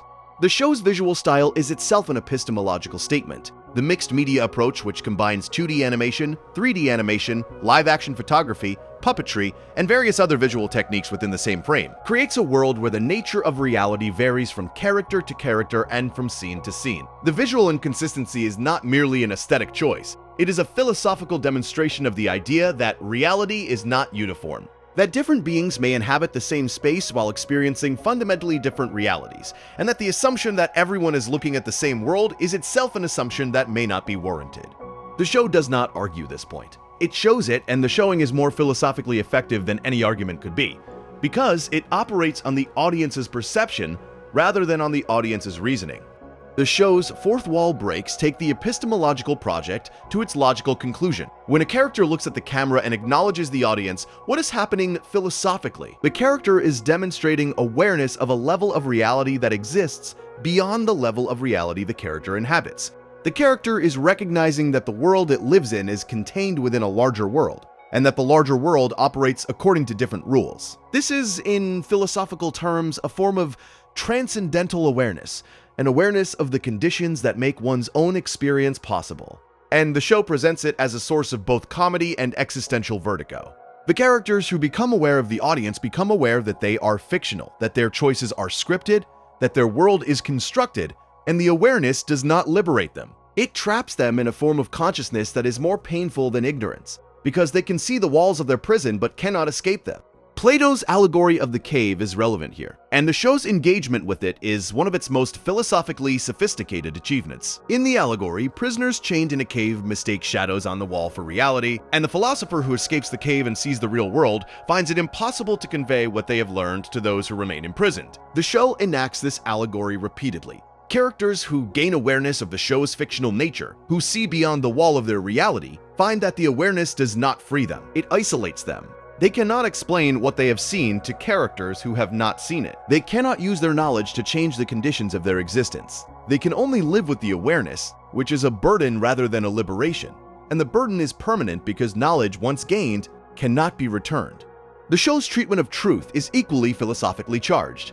In Elmore, truth is not a stable property of statements. It is a contextual, mutable, and frequently unreliable characteristic that depends on who is speaking, who is listening, and what purposes the statement is intended to serve. Characters lie to each other. Characters lie to themselves. Characters believe things that are demonstrably false and disbelieve things that are demonstrably true. The relationship between language and reality, which philosophical tradition since Aristotle has assumed to be governed by the principle of correspondence, where a statement is true if it corresponds to the way the world actually is in Elmore a relationship of constant negotiation. Statements do not correspond to reality. They compete with reality, and sometimes they win. Which means that in Elmore, saying something loudly and persistently enough can make it true, which is a philosophical position that is horrifying in its implications and uncomfortably recognizable in its resemblance to the contemporary media landscape. The show's epistemological project is particularly relevant to the contemporary experience of living in a world saturated by information that may or may not be reliable. The characters in Elmore receive information from multiple sources: schools, parents, media, peers, and the information from different sources frequently contradicts. The show does not provide a method for adjudicating between contradictory sources. It does not establish a hierarchy of reliability. It simply presents the contradictions and allows them to stand, unresolved, as a feature of the character's epistemic environment. The philosophical term for this condition is epistemic pluralism, the state of having access to multiple accounts of reality without possessing the tools to determine which account is correct. The show teaches epistemic pluralism experientially by immersing you in an environment where multiple versions of truth coexist, and where the question of which version is correct is never definitively answered. The show's engagement with the concept of simulation, the philosophical hypothesis that what we perceive as reality may be a computer simulation or an artificial construction, is one of its most forward-looking philosophical contributions. The simulation hypothesis, popularized by the philosopher Nick Bostrom, argues that if it is possible to create convincing simulations of reality, and if civilizations that develop such technology tend to create many simulations, then the probability that any given conscious being is living in a simulation rather than in base reality is quite high. The show does not articulate this argument explicitly, but it dramatizes its implications through episodes that reveal the constructed nature of Elmore's reality. The world has edges. The world has glitches. The world has features that are explicable only if the world is a construction rather than a natural phenomenon. The characters who encounter these features are encountering evidence that their reality is simulated, and the show presents this evidence without the dramatic alarm that usually accompanies the simulation hypothesis in popular culture. The evidence is just there, part of the world, noticeable if you look for it, but easy to ignore if you do not. And the ease of ignoring it is itself a philosophical observation about the relationship between evidence and belief. Consider the philosophical weight of what the show is doing with the Void. The Void is not merely a narrative device for removing unwanted characters or plot lines. It is a philosophical statement about the nature of existence in a constructed reality. Things that exist in the Void do not cease to exist. They cease to be relevant. They are removed from the active simulation, archived in a space that is real but inaccessible, present but invisible, existing but not experienced. This distinction between existence and relevance is one of the most philosophically provocative ideas the show introduces. In traditional metaphysics, to exist is to be part of reality, to occupy a place in the structure of what is. In Elmore, to exist is merely to have been instantiated, and instantiation can be revoked, and the revocation does not destroy the thing but removes it from the world of the experienced, which raises the question of whether existence without experience is existence at all. The question has practical implications that the show explores with a subtlety that belies its intended audience. Rob, the character who returns from the Void, returns changed, damaged, literally incomplete, with pieces of his animation missing, with parts of his character design corrupted by his time and non-relevance. His return is a philosophical event. It proves that the Void does not destroy. It preserves, but it preserves badly, imperfectly, the way a corrupted file preserves data that can be partially recovered but never fully restored. Rob's damaged animation is a visual metaphor for the philosophical concept of degraded existence, the idea that beings can exist at different levels of completeness, different degrees of reality, and that the transitions between these levels are not clean but messy, leaving traces and scars that mark the being's passage through different states of ontological status. The epistemological implications extend to the viewer as well. You are watching a show that knows it is a show. The characters sometimes acknowledge their fictional status, sometimes interact with the mechanisms of their own narrative, sometimes look directly at you through the screen and address you as what you are, an observer of their constructed reality. This creates a layered epistemological situation that mirrors the philosophical structure of skeptical regress. You know that the characters are fictional. The characters sometimes know that they are fictional, but you also know that your knowledge of their fictionality does not diminish the reality of your engagement with them. You care about these characters despite knowing they are not real. And the despite is the interesting part, because it suggests that the categories of real and not real are less stable than you assumed, that reality admits of degrees rather than operating as a binary, and that your emotional and intellectual engagement with fictional beings is itself a kind of reality that cannot be dismissed simply because its objects are constructed. The philosopher Kendall Walton developed a theory of fiction as a game of make-believe, arguing that engaging with fiction involves participating in a shared game in which certain propositions are accepted as true within the game's boundaries, even though they are known to be false outside those boundaries. The show takes Walton's framework and turns it inside out. The characters in Gumball are not merely objects of make-believe, they are participants in their own game of make-believe, making believe that their world is real, that their experiences matter, that their relationships have weight, while simultaneously possessing evidence that their world is constructed and their experiences are scripted. Their situation mirrors yours. You are also participating in a game of make-believe, treating the characters as real while knowing they are not, and the parallel between your epistemic situation and theirs is one of the most philosophically unsettling features of the show, because it forces you to ask whether the distinction between your reality and theirs is a difference of kind or merely a difference of degree. The show's treatment of memory is another epistemological theme that runs throughout its philosophical curriculum. Memory, in the philosophical tradition, is one of the primary mechanisms through which human beings construct their understanding of the world. We remember what happened, and the memory informs our expectations about what will happen. But memory is unreliable. Psychological research has demonstrated conclusively that memories are not recordings of past events, but reconstructions, built from fragments of experience and filled in with inference and imagination. The show dramatizes memory's unreliability through episodes in which characters remember the same events differently, in which characters discover that their memories of past events are inaccurate, and in which the distinction between what happened and what characters remember happening becomes impossible to maintain. The show is teaching you that your past, the foundation on which your present understanding of the world is built, is not as solid as you assume it to be. The show also engages with the epistemological concept of the problem of other minds, the philosophical question of how you can know that other beings have conscious experiences similar to your own. The problem of other minds is particularly acute in a world like Elmore, where the characters are made of different materials, exist in different animation styles, and may process reality through fundamentally different cognitive architectures. When Gumball assumes that Darwin feels happiness the way Gumball feels happiness, is that assumption justified? Darwin is a fish. His brain, if he has a brain, is structured differently from Gumball's. His sensory apparatus is different. His evolutionary history is different. The assumption that Darwin's subjective experience of happiness resembles Gumball's subjective experience of happiness is an assumption that the show never justifies. And the absence of justification is itself a philosophical position, a tacit acknowledgement that we cannot know what it is like to be another being, no matter how close to that being we are. The problem of other minds connects to the show's treatment of empathy, which is one of its most philosophically nuanced themes. The characters in the show empathize with each other. They feel each other's joy. The empathy is genuine, and it is valuable, and it is one of the things that makes the show emotionally engaging. But the show also demonstrates in quiet moments that empathy has limits. You can feel what another person feels, or at least you can feel something that resembles what another person feels, but you can never fully bridge the gap between your experience and theirs. The gap is permanent. It is a feature of consciousness, not a failure of feeling. The show presents this limitation with compassion rather than despair, recognizing that imperfect empathy is better than no empathy, that approximate understanding is better than no understanding, and that the effort to know another person, even when the effort cannot fully succeed, is one of the most valuable things a conscious being can do.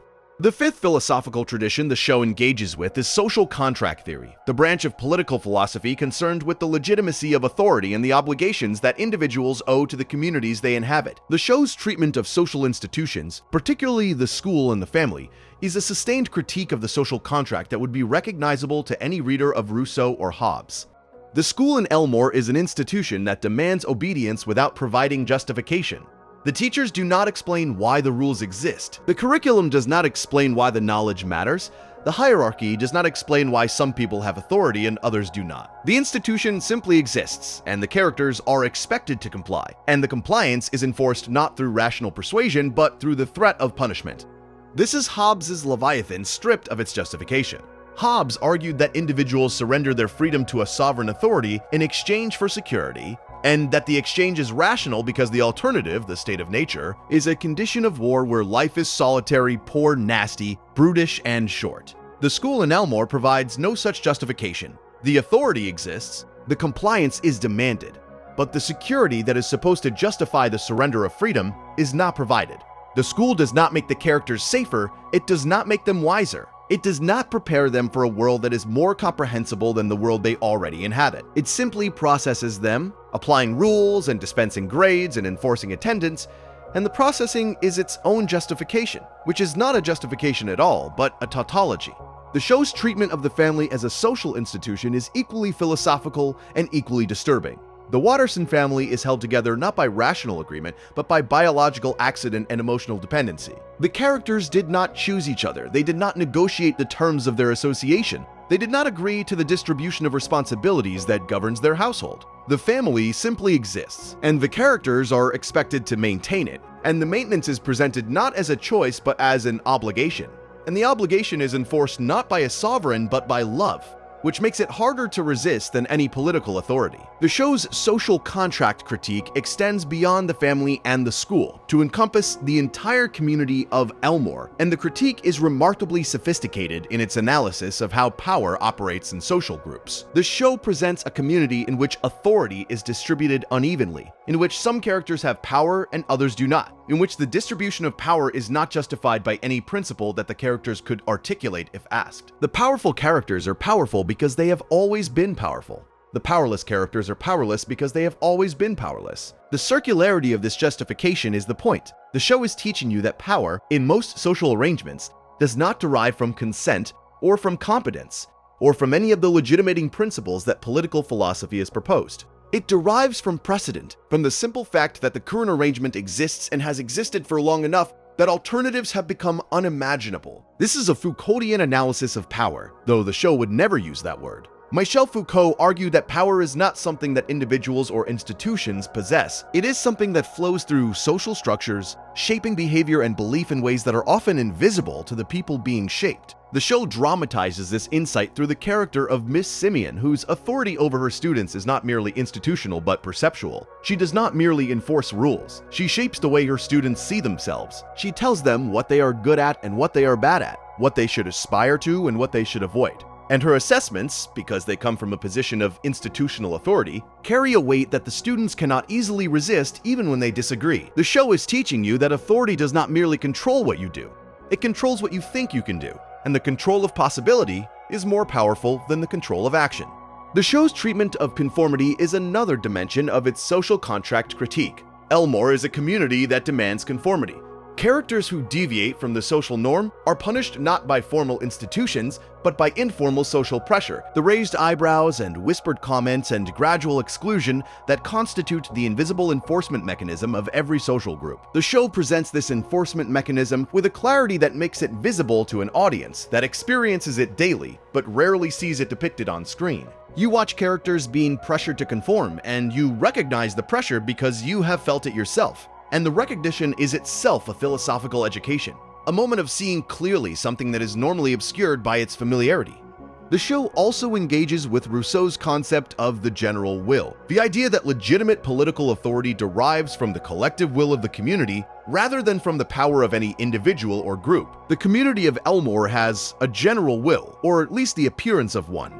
There are things that everyone agrees on, there are norms that everyone follows, there are values that everyone claims to hold. But the show consistently reveals that the general will is not general. It is the will of the most powerful members of the community, projected onto the community as a whole through mechanisms of social pressure that disguise the particular as the universal. The show is teaching you that what seems like consensus is often coercion, that what seems like agreement is often acquiescence, and that the difference between the two is frequently invisible to the people involved.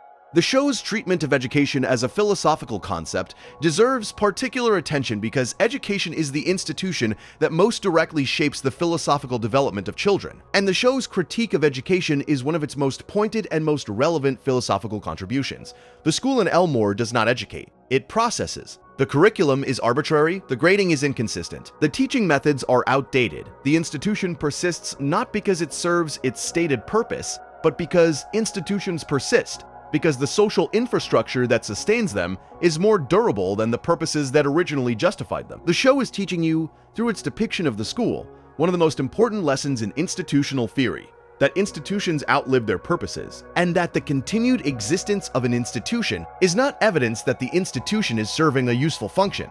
It is evidence that the institution has developed mechanisms for ensuring its own survival that are independent of its original purpose.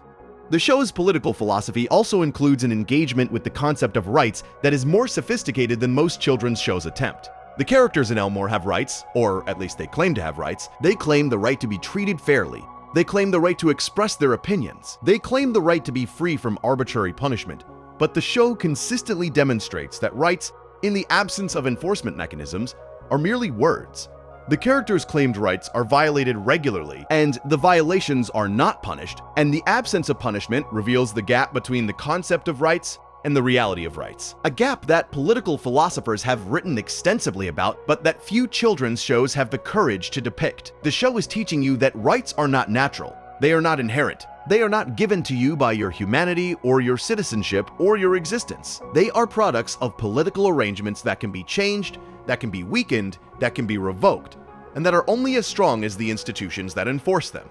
The show's political philosophy reaches its most sophisticated expression in its treatment of surveillance, which is a concept that runs through the entire series without ever being named explicitly. The characters in Elmore are watched. They are watched by their teachers, by their parents, by their neighbors, by the institutions that structure their daily lives. The watching is not presented as sinister. It is presented as normal, as the ordinary condition of existing in a social world, and the normality is the point. Foucault's concept of the panopticon, the surveillance structure in which the watched cannot tell whether they are being watched at any given moment and therefore must behave as though they're always being watched, is the architectural principle of Elmore's social world. The characters adjust their behavior not because they are being watched at any specific moment, but because they might be being watched. And the possibility of surveillance produces the same behavioral effects as the certainty of surveillance. The show dramatizes the panoptic principle through its school setting, where Miss Simeon's presence or absence is irrelevant to the student's behavior. The students behave the same way whether Miss Simeon is in the room or not, because the possibility of her return structures their behavior as effectively as her actual presence would. The show is teaching you that modern power does not require the constant exercise of authority. It requires only the constant possibility of authority. And the possibility is cheaper and more effective than the actuality, because it enlists the watched in the labor of their own surveillance. The students police themselves. They internalize the teacher's standards. They become their own watchers, and the self-watching, once established, persists even when the external authority is absent. The show extends its surveillance analysis to the family, where Nicole's awareness of her children's activities serves a function analogous to the Panopticon's central tower. Nicole does not watch her children constantly. She cannot. But the children believe, based on extensive experience, that Nicole can and will discover any transgression regardless of how carefully it is concealed. The belief produces compliance that is more thorough and more consistent than any actual surveillance could achieve, because the belief makes the children responsible for their own monitoring. They imagine Nicole's response to their behavior before Nicole has the opportunity to respond. And the imagined response is often more severe than the actual response would be, which means that the children are subjecting themselves to a form of discipline that exceeds what the disciplinary authority would actually impose. The show's treatment of ideology, the systems of belief that structure how people understand their place in the world, is another dimension of its political philosophy. The characters in Elmore hold beliefs about their world that are not supported by their experience of it. They believe that hard work leads to success, despite consistent evidence to the contrary. They believe that the authorities who govern their lives are competent and well-intentioned, despite consistent evidence to the contrary. They believe that the social order they inhabit is fair, despite consistent evidence to the contrary. The beliefs persist not because they are true, but because they are functional. They allow the characters to navigate their world without confronting the disturbing possibility that the world is not structured to serve their interests. The show presents ideology not as a set of mistaken beliefs that can be corrected by better information, but as a necessary cognitive structure that protects the believer from truths that would make daily life unbearable. This is a Marxist analysis of ideology, though the show would never identify it as such. Marx argued that the dominant ideology in any society is the ideology that serves the interests of the dominant class, and that the ideology is accepted by the non-dominant classes not because they are stupid or uninformed, but because the ideology provides a framework for understanding the world that is more comfortable than the alternative, which is the recognition that the social order is structured to benefit some at the expense of others. The show dramatizes this dynamic through its depiction of Elmore's social hierarchy, where the characters at the top of the hierarchy believe they deserve their position, and the characters at the bottom of the hierarchy also believe that the characters at the top deserve their position. The belief is shared across the hierarchy, which means it is not a delusion of the powerful but a structural feature of the social order itself. The show's treatment of labor is yet another philosophical thread that runs through its political analysis. The characters in Elmore work, and the work is presented as both necessary and absurd. It is necessary because the characters must work to survive. It is absurd because the work does not produce outcomes that are proportional to the effort invested. Characters who work hard do not reliably succeed. Characters who do not work hard do not reliably fail. The relationship between effort and outcome is as unreliable in the economic sphere as it is in the moral sphere. And the unreliability raises the same philosophical question. If effort is not reliably connected to outcome, why do the characters continue to make the effort? The show's answer is the same answer it provides to every philosophical question it raises. They continue because they must, because existing requires effort, because the alternative to effort is not rest, but cessation. And cessation is not something the characters are willing to accept, even though the effort they make produces no reliable return. The show's philosophical project is disturbing not because it teaches children dark ideas, but because it teaches them true ideas in a context that makes the truth feel normal. The existentialism is true. You are not born with a purpose. The absurdism is true. The universe does not provide meaning. The nihilism is true, or at least defensible. The cosmos is morally indifferent.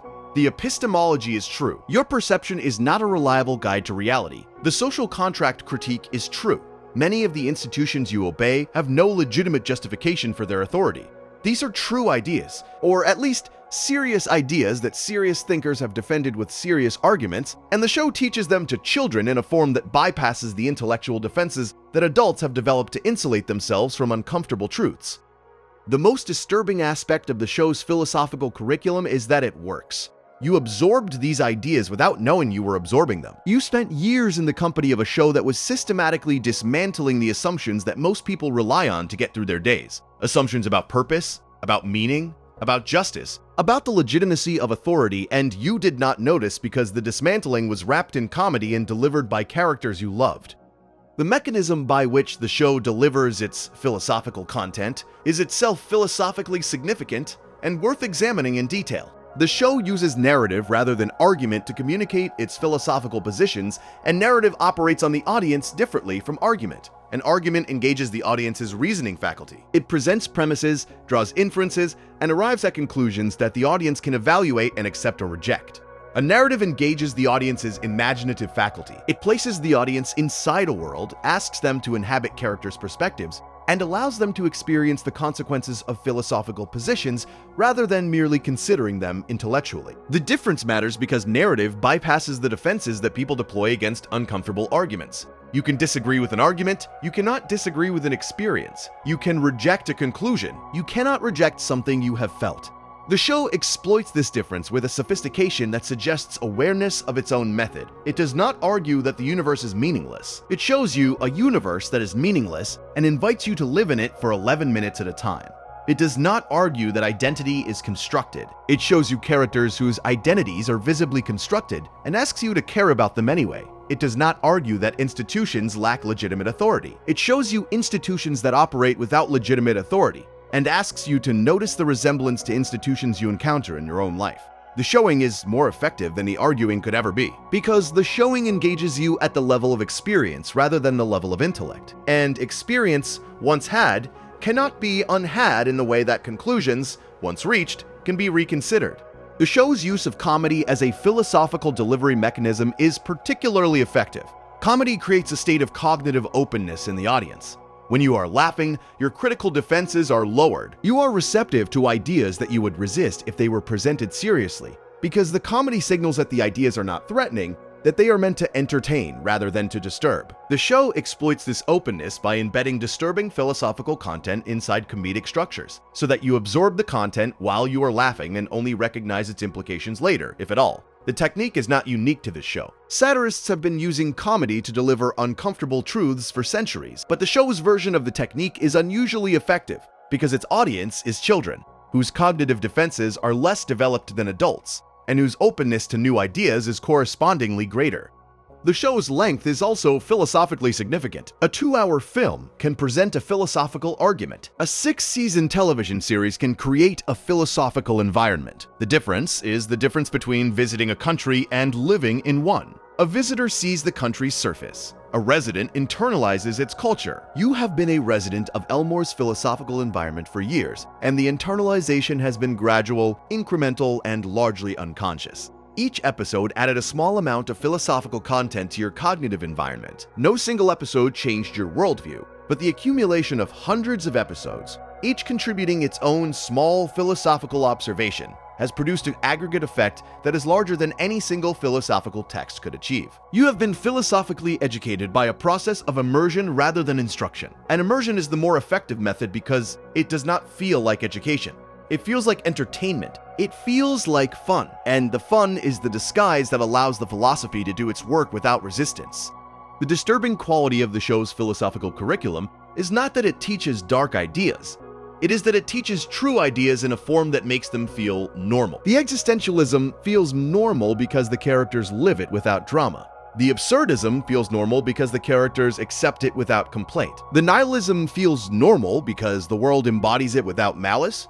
The epistemological skepticism feels normal because the characters navigate it without anxiety. The social contract critique feels normal because the characters endure it without rebellion. The normalization is the disturbing part, not the ideas themselves, but the way the ideas are presented as the ordinary, unremarkable background conditions of existence. A philosopher who argues that life is meaningless is making a claim that you can engage with, debate, accept, or reject. A show that presents a meaningless world as simply the world, without comment, without argument, without any indication that the meaninglessness is unusual or remarkable, is doing something different. It is not arguing for a philosophical position. It is inhabiting one, and the inhabitation, because it is sustained over years and shared with characters you love, is more persuasive than any argument could ever be.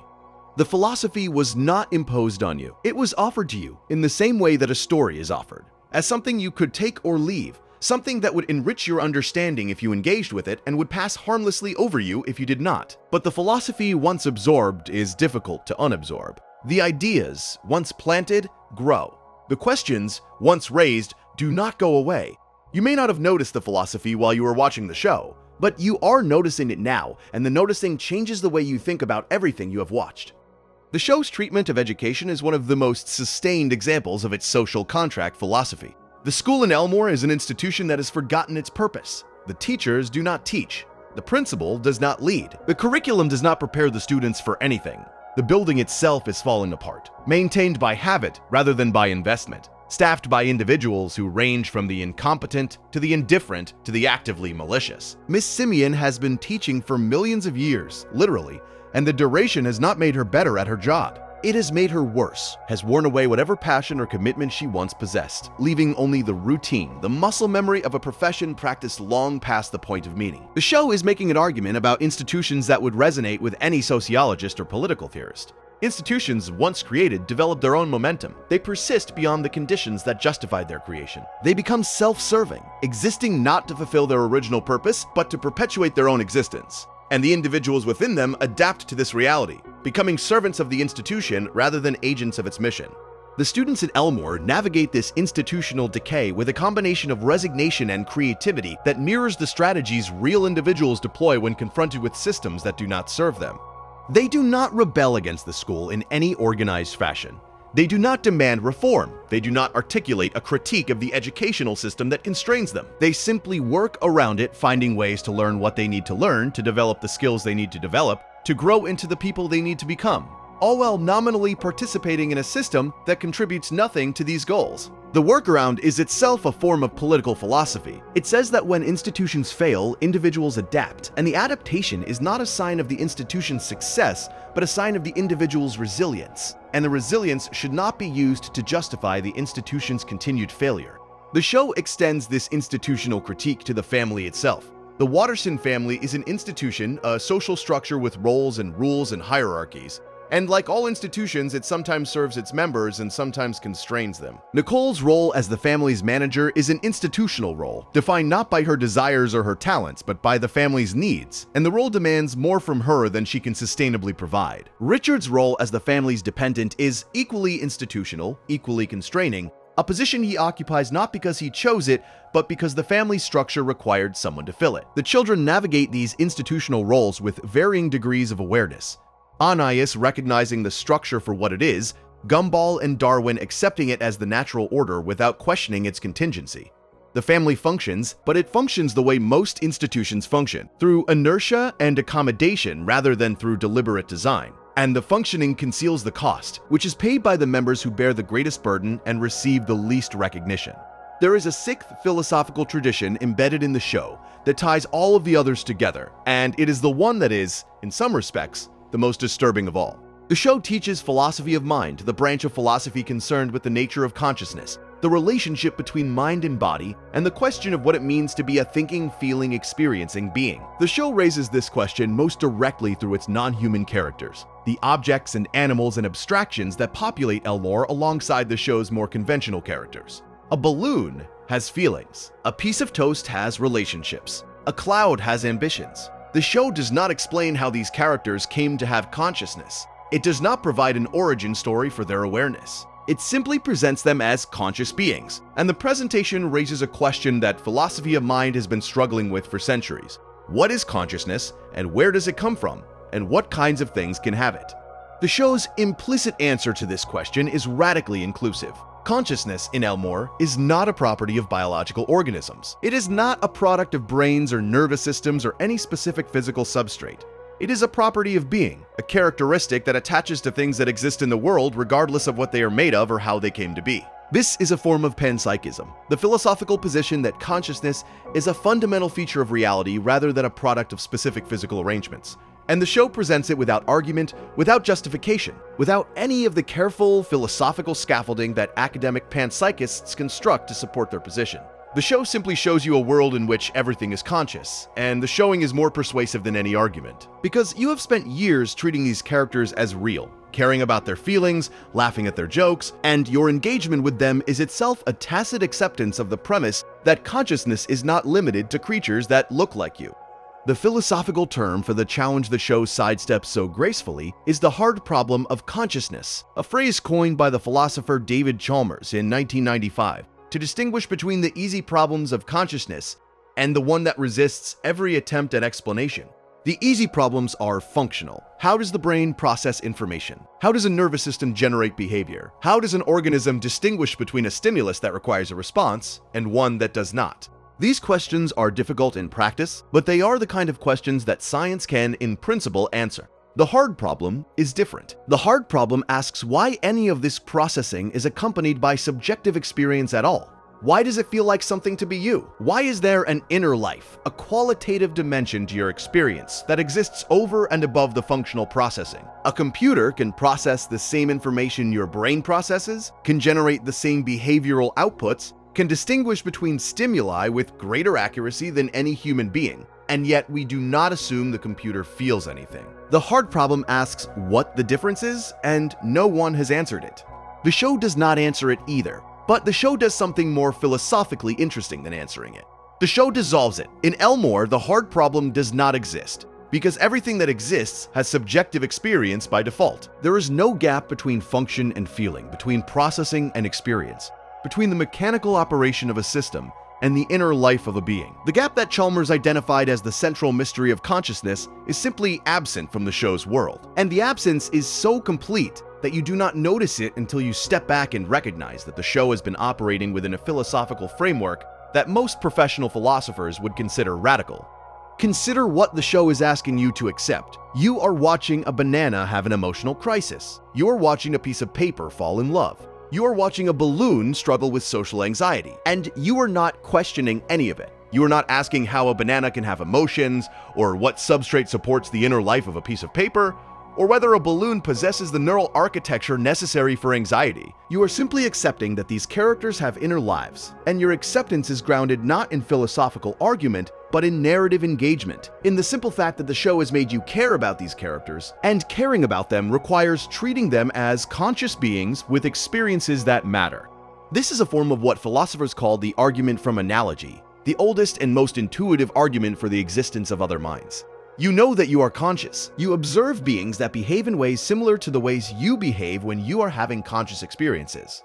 You infer that those beings are also conscious. The argument is philosophically weak, as Wittgenstein and others have pointed out, because it rests on a single data point, your own experience, and attempts to generalize from it to all other cases. But the show extends the argument from analogy far beyond its usual application. The argument from analogy, as it is typically deployed, applies to beings that resemble you physically, other humans, perhaps other mammals, perhaps, generously, other animals with nervous systems. The show extends the analogy to everything: a cloud, a cactus, a robot, a ghost, a piece of toast, and the extension works not because the show has made a good philosophical argument, but because the show has made you feel the extension, has made you experience the consciousness of these beings through the medium of narrative. And feeling is more persuasive than argument when the question at stake is what it is like to be something.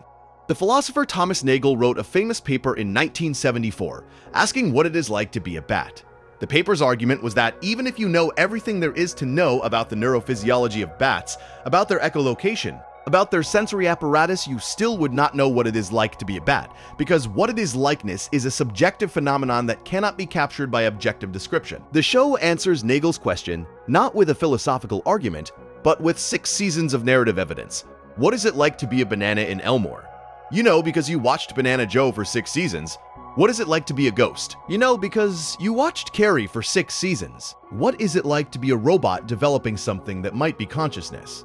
You know, because you watched Bobert for 6 seasons. The show has given you access to the subjective experience of beings that you should not, on any reasonable philosophical account, be able to access. And the access has been so natural, so effortless, so thoroughly integrated into your viewing experience, that you did not notice the philosophical revolution the show was conducting.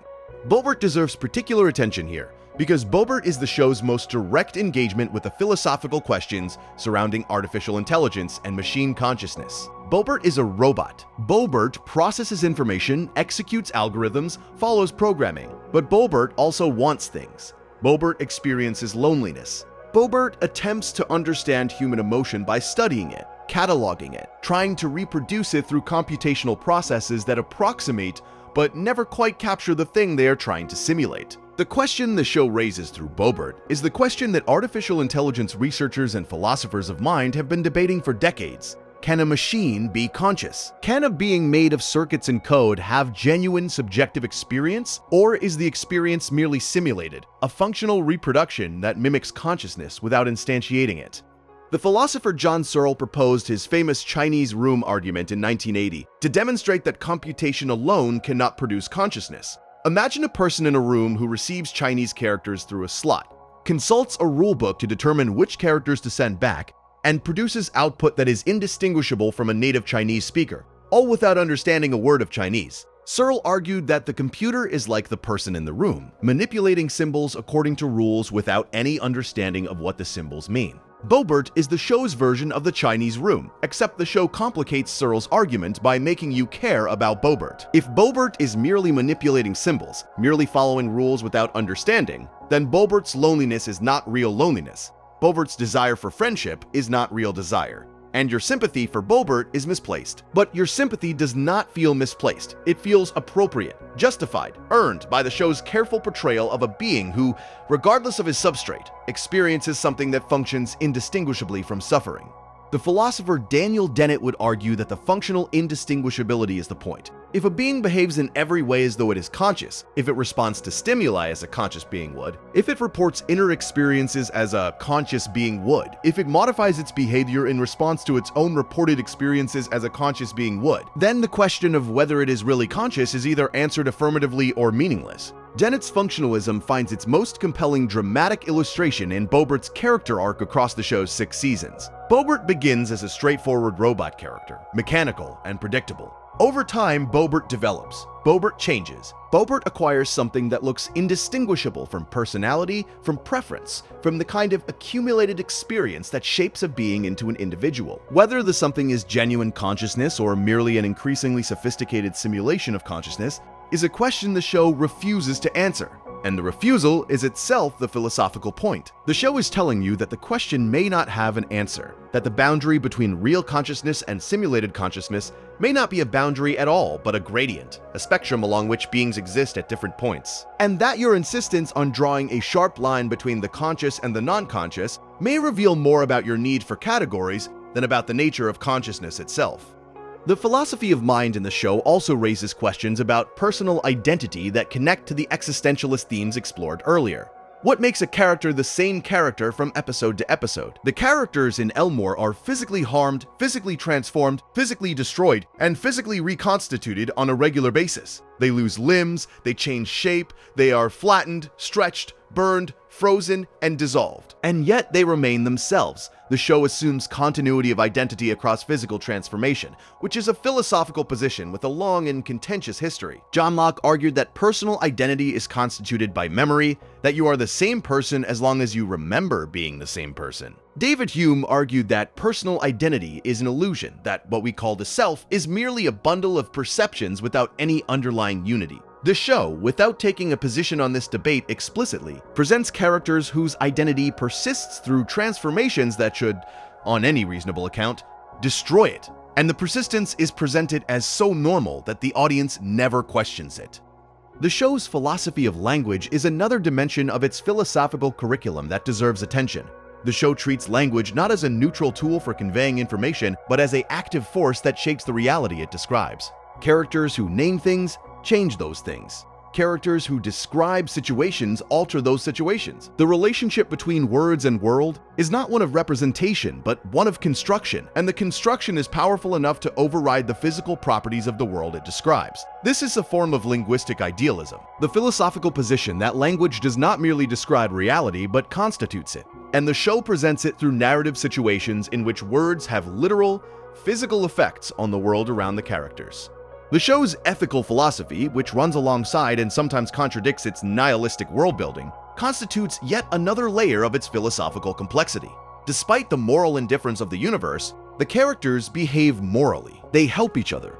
They sacrifice for each other. They feel guilt when they betray each other's trust. The show does not explain why the characters are moral in a morally indifferent universe. It simply presents the fact of their morality as a datum to be observed. And the observation raises one of the deepest questions in moral philosophy. Why are we moral? If the universe does not reward virtue and does not punish vice, if there is no cosmic scorekeeper and no ultimate justice, why do we continue to act as though morality matters?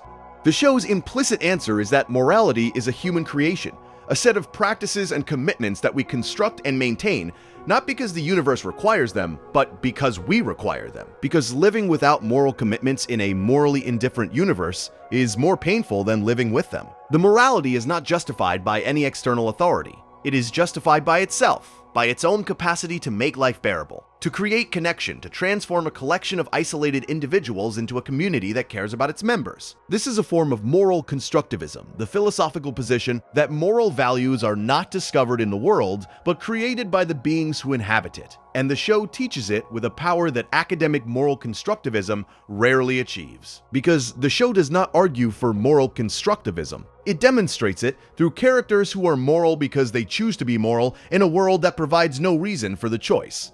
The show's treatment of guilt is one of the clearest demonstrations of this moral constructivism in action. The characters feel guilty. They feel guilty when they lie to each other, when they betray each other's trust, when they cause harm through negligence or selfishness or simple thoughtlessness. The guilt is real. It affects their behavior, changes their decisions, motivates them to apologize, to make amends, to try to undo the damage they have caused. But the guilt does not come from the universe. There is no cosmic judge in Elmore. No supernatural overseer who monitors the character's actions and dispenses guilt as punishment for moral failure. The guilt comes from within the characters themselves, from their own internalized sense of what they owe to each other. And the internalization is the philosophical point. The characters have built moral commitments out of nothing, have constructed a sense of obligation from the raw materials of relationship and reciprocity and shared vulnerability. And the construction is both fragile and powerful. Fragile because it has no external support. Powerful because the characters maintain it anyway, because they choose to feel guilty even though the universe does not require them to. Consider how the show handles betrayal. When one character betrays another, the show does not invoke cosmic consequences. There is no karma, no divine punishment, no narrative mechanism that ensures the betrayer suffers proportional harm. What happens instead is that the relationship is damaged, and the damage hurts. And the hurt motivates repair, and the repair requires the kind of emotional labor that the characters are sometimes willing to perform and sometimes not. And the inconsistency of their willingness is itself a form of moral realism. Real morality is inconsistent. Real moral agents are sometimes motivated to do the right thing and sometimes not. And the difference between the two states is often determined by factors that have nothing to do with moral reasoning. Factors like fatigue, hunger, mood, social pressure, and the simple, unpredictable variation of human will from moment to moment. The show captures this inconsistency with a precision that most moral philosophy, with its emphasis on rational principles and consistent maxims, deliberately avoids. The show also raises questions about the relationship between morality and identity that connect back to the existentialist themes of the earlier sections. If morality is constructed rather than discovered, then your moral commitments are not fixed features of your identity. They are choices, ongoing acts of will that you can revise, abandon, or deepen as your circumstances change. The characters in Gumball are not locked into moral identities. They are not permanently good or permanently bad. They are beings who make moral choices, and the choices define them, but only temporarily. Only for as long as the choices are maintained. And the maintenance requires effort. And sometimes the effort fails. And the failure is not a tragedy, but a fact. A piece of information about the difficulty of being moral in a world that does not make morality easy. This understanding of morality as an ongoing project rather than a fixed state is one of the most philosophically sophisticated ideas the show communicates. Most moral education, whether delivered through children's television or through religious instruction, or through the casual moralizing of everyday conversation, treats morality as a destination. You learn the rules. You internalize the rules. You follow the rules. You are a moral person. The show treats morality as a process, an activity, something that you do rather than something that you are. And the doing is never finished. And the unfinishedness is not a failure, but a feature. A consequence of the fact that moral life, like all life, is lived in time. And time changes everything, including the moral commitments that you thought were permanent. The cumulative effect of the show's philosophical curriculum is something that goes beyond any individual philosophical tradition. It is a philosophical worldview, a comprehensive way of seeing reality that integrates existentialism, absurdism, nihilism, epistemological skepticism, social contract critique, philosophy of mind, and moral constructivism into a single, coherent, and deeply unsettling picture of what it means to be alive in a world that provides no instructions for living. The worldview is not pessimistic. It is not optimistic. It is honest, with the honesty that is more valuable than either pessimism or optimism, because it does not distort reality to serve an emotional need. The show sees the world clearly and presents what it sees without flinching, and the clarity is disturbing precisely because it is clear. What is remarkable about this worldview is that it arrived in your thinking without your permission. You did not sign up for a philosophical education. You signed up for a cartoon. You wanted to watch a blue cat get into trouble with his goldfish brother. And you got that, but you also got Sartre and Camus and Nietzsche and Kierkegaard and Heidegger and Foucault and Chalmers delivered not in the language of the academy, but in the language of animation, a language that bypasses your critical defenses because it does not trigger them. Philosophy, when it arrives through a textbook, announces itself. It says these are difficult ideas, and you should approach them carefully, and you should evaluate them critically before accepting them. Philosophy, when it arrives through a cartoon, does none of those things. It simply enters your thinking quietly through the narrative structures and character dynamics and world-building decisions that you absorb without analysis. And by the time you recognize it as philosophy, the recognition is retrospective. The ideas are already part of how you think. The philosophical education has already happened. All that remains is the disturbing awareness that it happened at all. The show understood something about the delivery of ideas that most educators and most philosophers do not understand. It understood that the most powerful ideas are the ones that do not announce themselves as ideas. They present themselves as stories, as jokes, as the incidental details of a world you visit for pleasure rather than instruction. And the ideas that arrive this way, the ideas that enter your thinking disguised as entertainment, are the ideas you never examine critically because you never identified them as ideas in the first place. They live in your assumptions rather than your arguments, in the way you see the world rather than the way you talk about it. And the seeing is deeper than the talking and harder to change and more determinative of who you are. The show's moral constructivism deserves deeper examination because it is the philosophical position that most directly affects how you live your life. If morality is not discovered in the world but constructed by the beings who inhabit it, then the moral framework you operate within is not a set of eternal truths, but a human invention. A technology for living together that was built by people and can be modified by people, and could, in principle, be replaced entirely by a different technology that serves different purposes. The show dramatizes this insight through episodes in which the characters' moral assumptions are challenged by situations that their existing moral framework cannot handle. A character must choose between loyalty and honesty. A character must choose between fairness and compassion. A character must choose between the good of the individual and the good of the group. The show does not resolve these dilemmas by appealing to a higher moral principle. It presents them as genuinely unresolvable within the moral framework the characters possess. And the irresolvability is the philosophical point. Moral frameworks have limits. They work most of the time. They fail some of the time. And the failures reveal that the frameworks are human constructions, imperfect tools that do not cover every case, rather than divine instructions that encompass all of reality. The show's treatment of forgiveness is one of the most philosophically nuanced aspects of its moral constructivism. Forgiveness in most moral traditions is presented as a virtue, a morally praiseworthy response to wrongdoing that benefits both the forgiver and the forgiven. The show presents forgiveness differently. It presents forgiveness as a pragmatic necessity, a social lubricant that allows characters who have wronged each other to continue interacting without the accumulation of resentment that would eventually destroy their relationships. The characters forgive not because forgiveness is morally right, but because forgiveness is socially necessary, because the community cannot function if every wrong is remembered and every debt is held.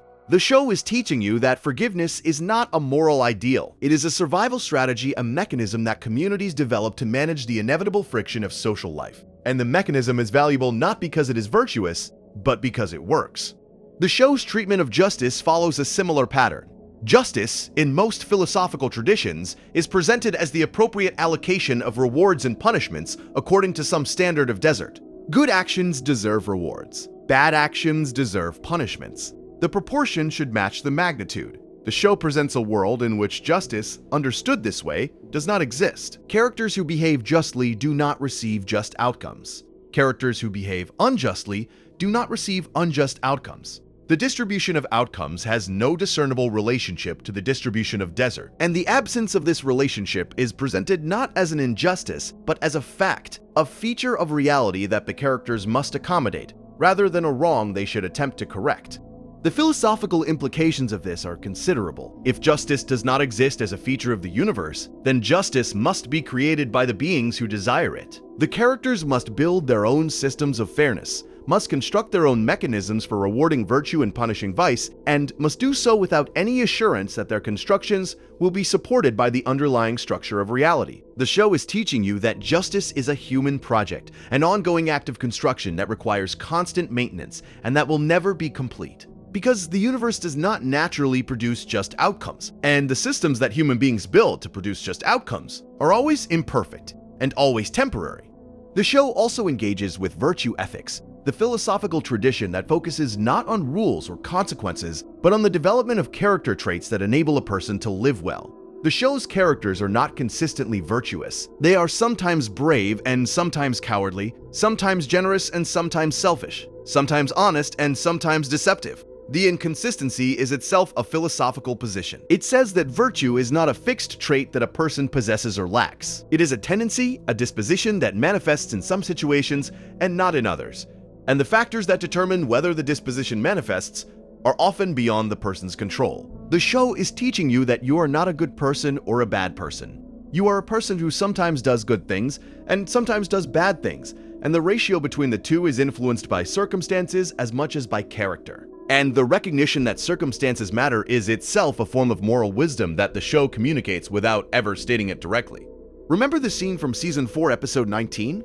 11 seconds. A character looks at you through the screen and tells you that nothing is real. The statement was a joke. You laughed. The episode moved on. But the statement is still there, lodged somewhere in the space between what you saw and what you understood. And it has been doing its work quietly, persistently, for every moment since you first heard it. The show did not just entertain you. It changed the way you think. It gave you a philosophical education that you did not ask for and cannot return. And the education is disturbing not because it is wrong, but because it is right. And being right about the nature of reality is one of the most unsettling experiences available to a human being. And you received that experience from a cartoon about a blue cat. The disturbing part is not the nihilism. It is not the existential anxiety, or the epistemological doubt, or the social structures held together by nothing stronger than habit. The disturbing part is that all of these ideas are correct. The show is not wrong about the absurdity of existence. It is not wrong about the constructed nature of morality. It is not wrong about the fragility of identity, the unreliability of knowledge, the arbitrary distribution of power, the fundamental uncertainty of consciousness. The show is right about all of it, and the rightness is what makes it disturbing. Because right ideas that arrive without warning, that enter your thinking through the side door of comedy and animation and characters you love, are the ideas that change you most thoroughly precisely because you never had the chance to resist them. You watched this show for entertainment. You watched it because the colors were bright and the jokes were funny and the characters felt like friends you could visit whenever the world got too heavy. But while you were watching, while you were laughing at the physical comedy and the sight gags and the absurd situations that a family of cartoon characters kept finding themselves in, the show was teaching you something. It was teaching you that existence precedes essence, that meaning is constructed rather than discovered, that consciousness is a mystery no one has solved, that knowledge is more fragile than you thought, that the social structures you navigate every day are held together by agreement rather than by truth, and that morality is a project you have to build from scratch, every day, in a universe that will neither help nor hinder you. These are not simple ideas. These are the ideas that have occupied the most brilliant minds in human history, that have generated thousands of years of argument and counter-argument and revision and abandonment and rediscovery. And you absorbed them from a show about a 12-year-old cat and his pet goldfish who grew legs. The delivery mechanism is part of what makes the education so effective. Philosophy delivered through academic channels arrives with warnings, with prerequisites, with the explicit acknowledgement that the ideas are difficult and the implications are troubling. Philosophy delivered through a children's cartoon arrives without any of those safeguards.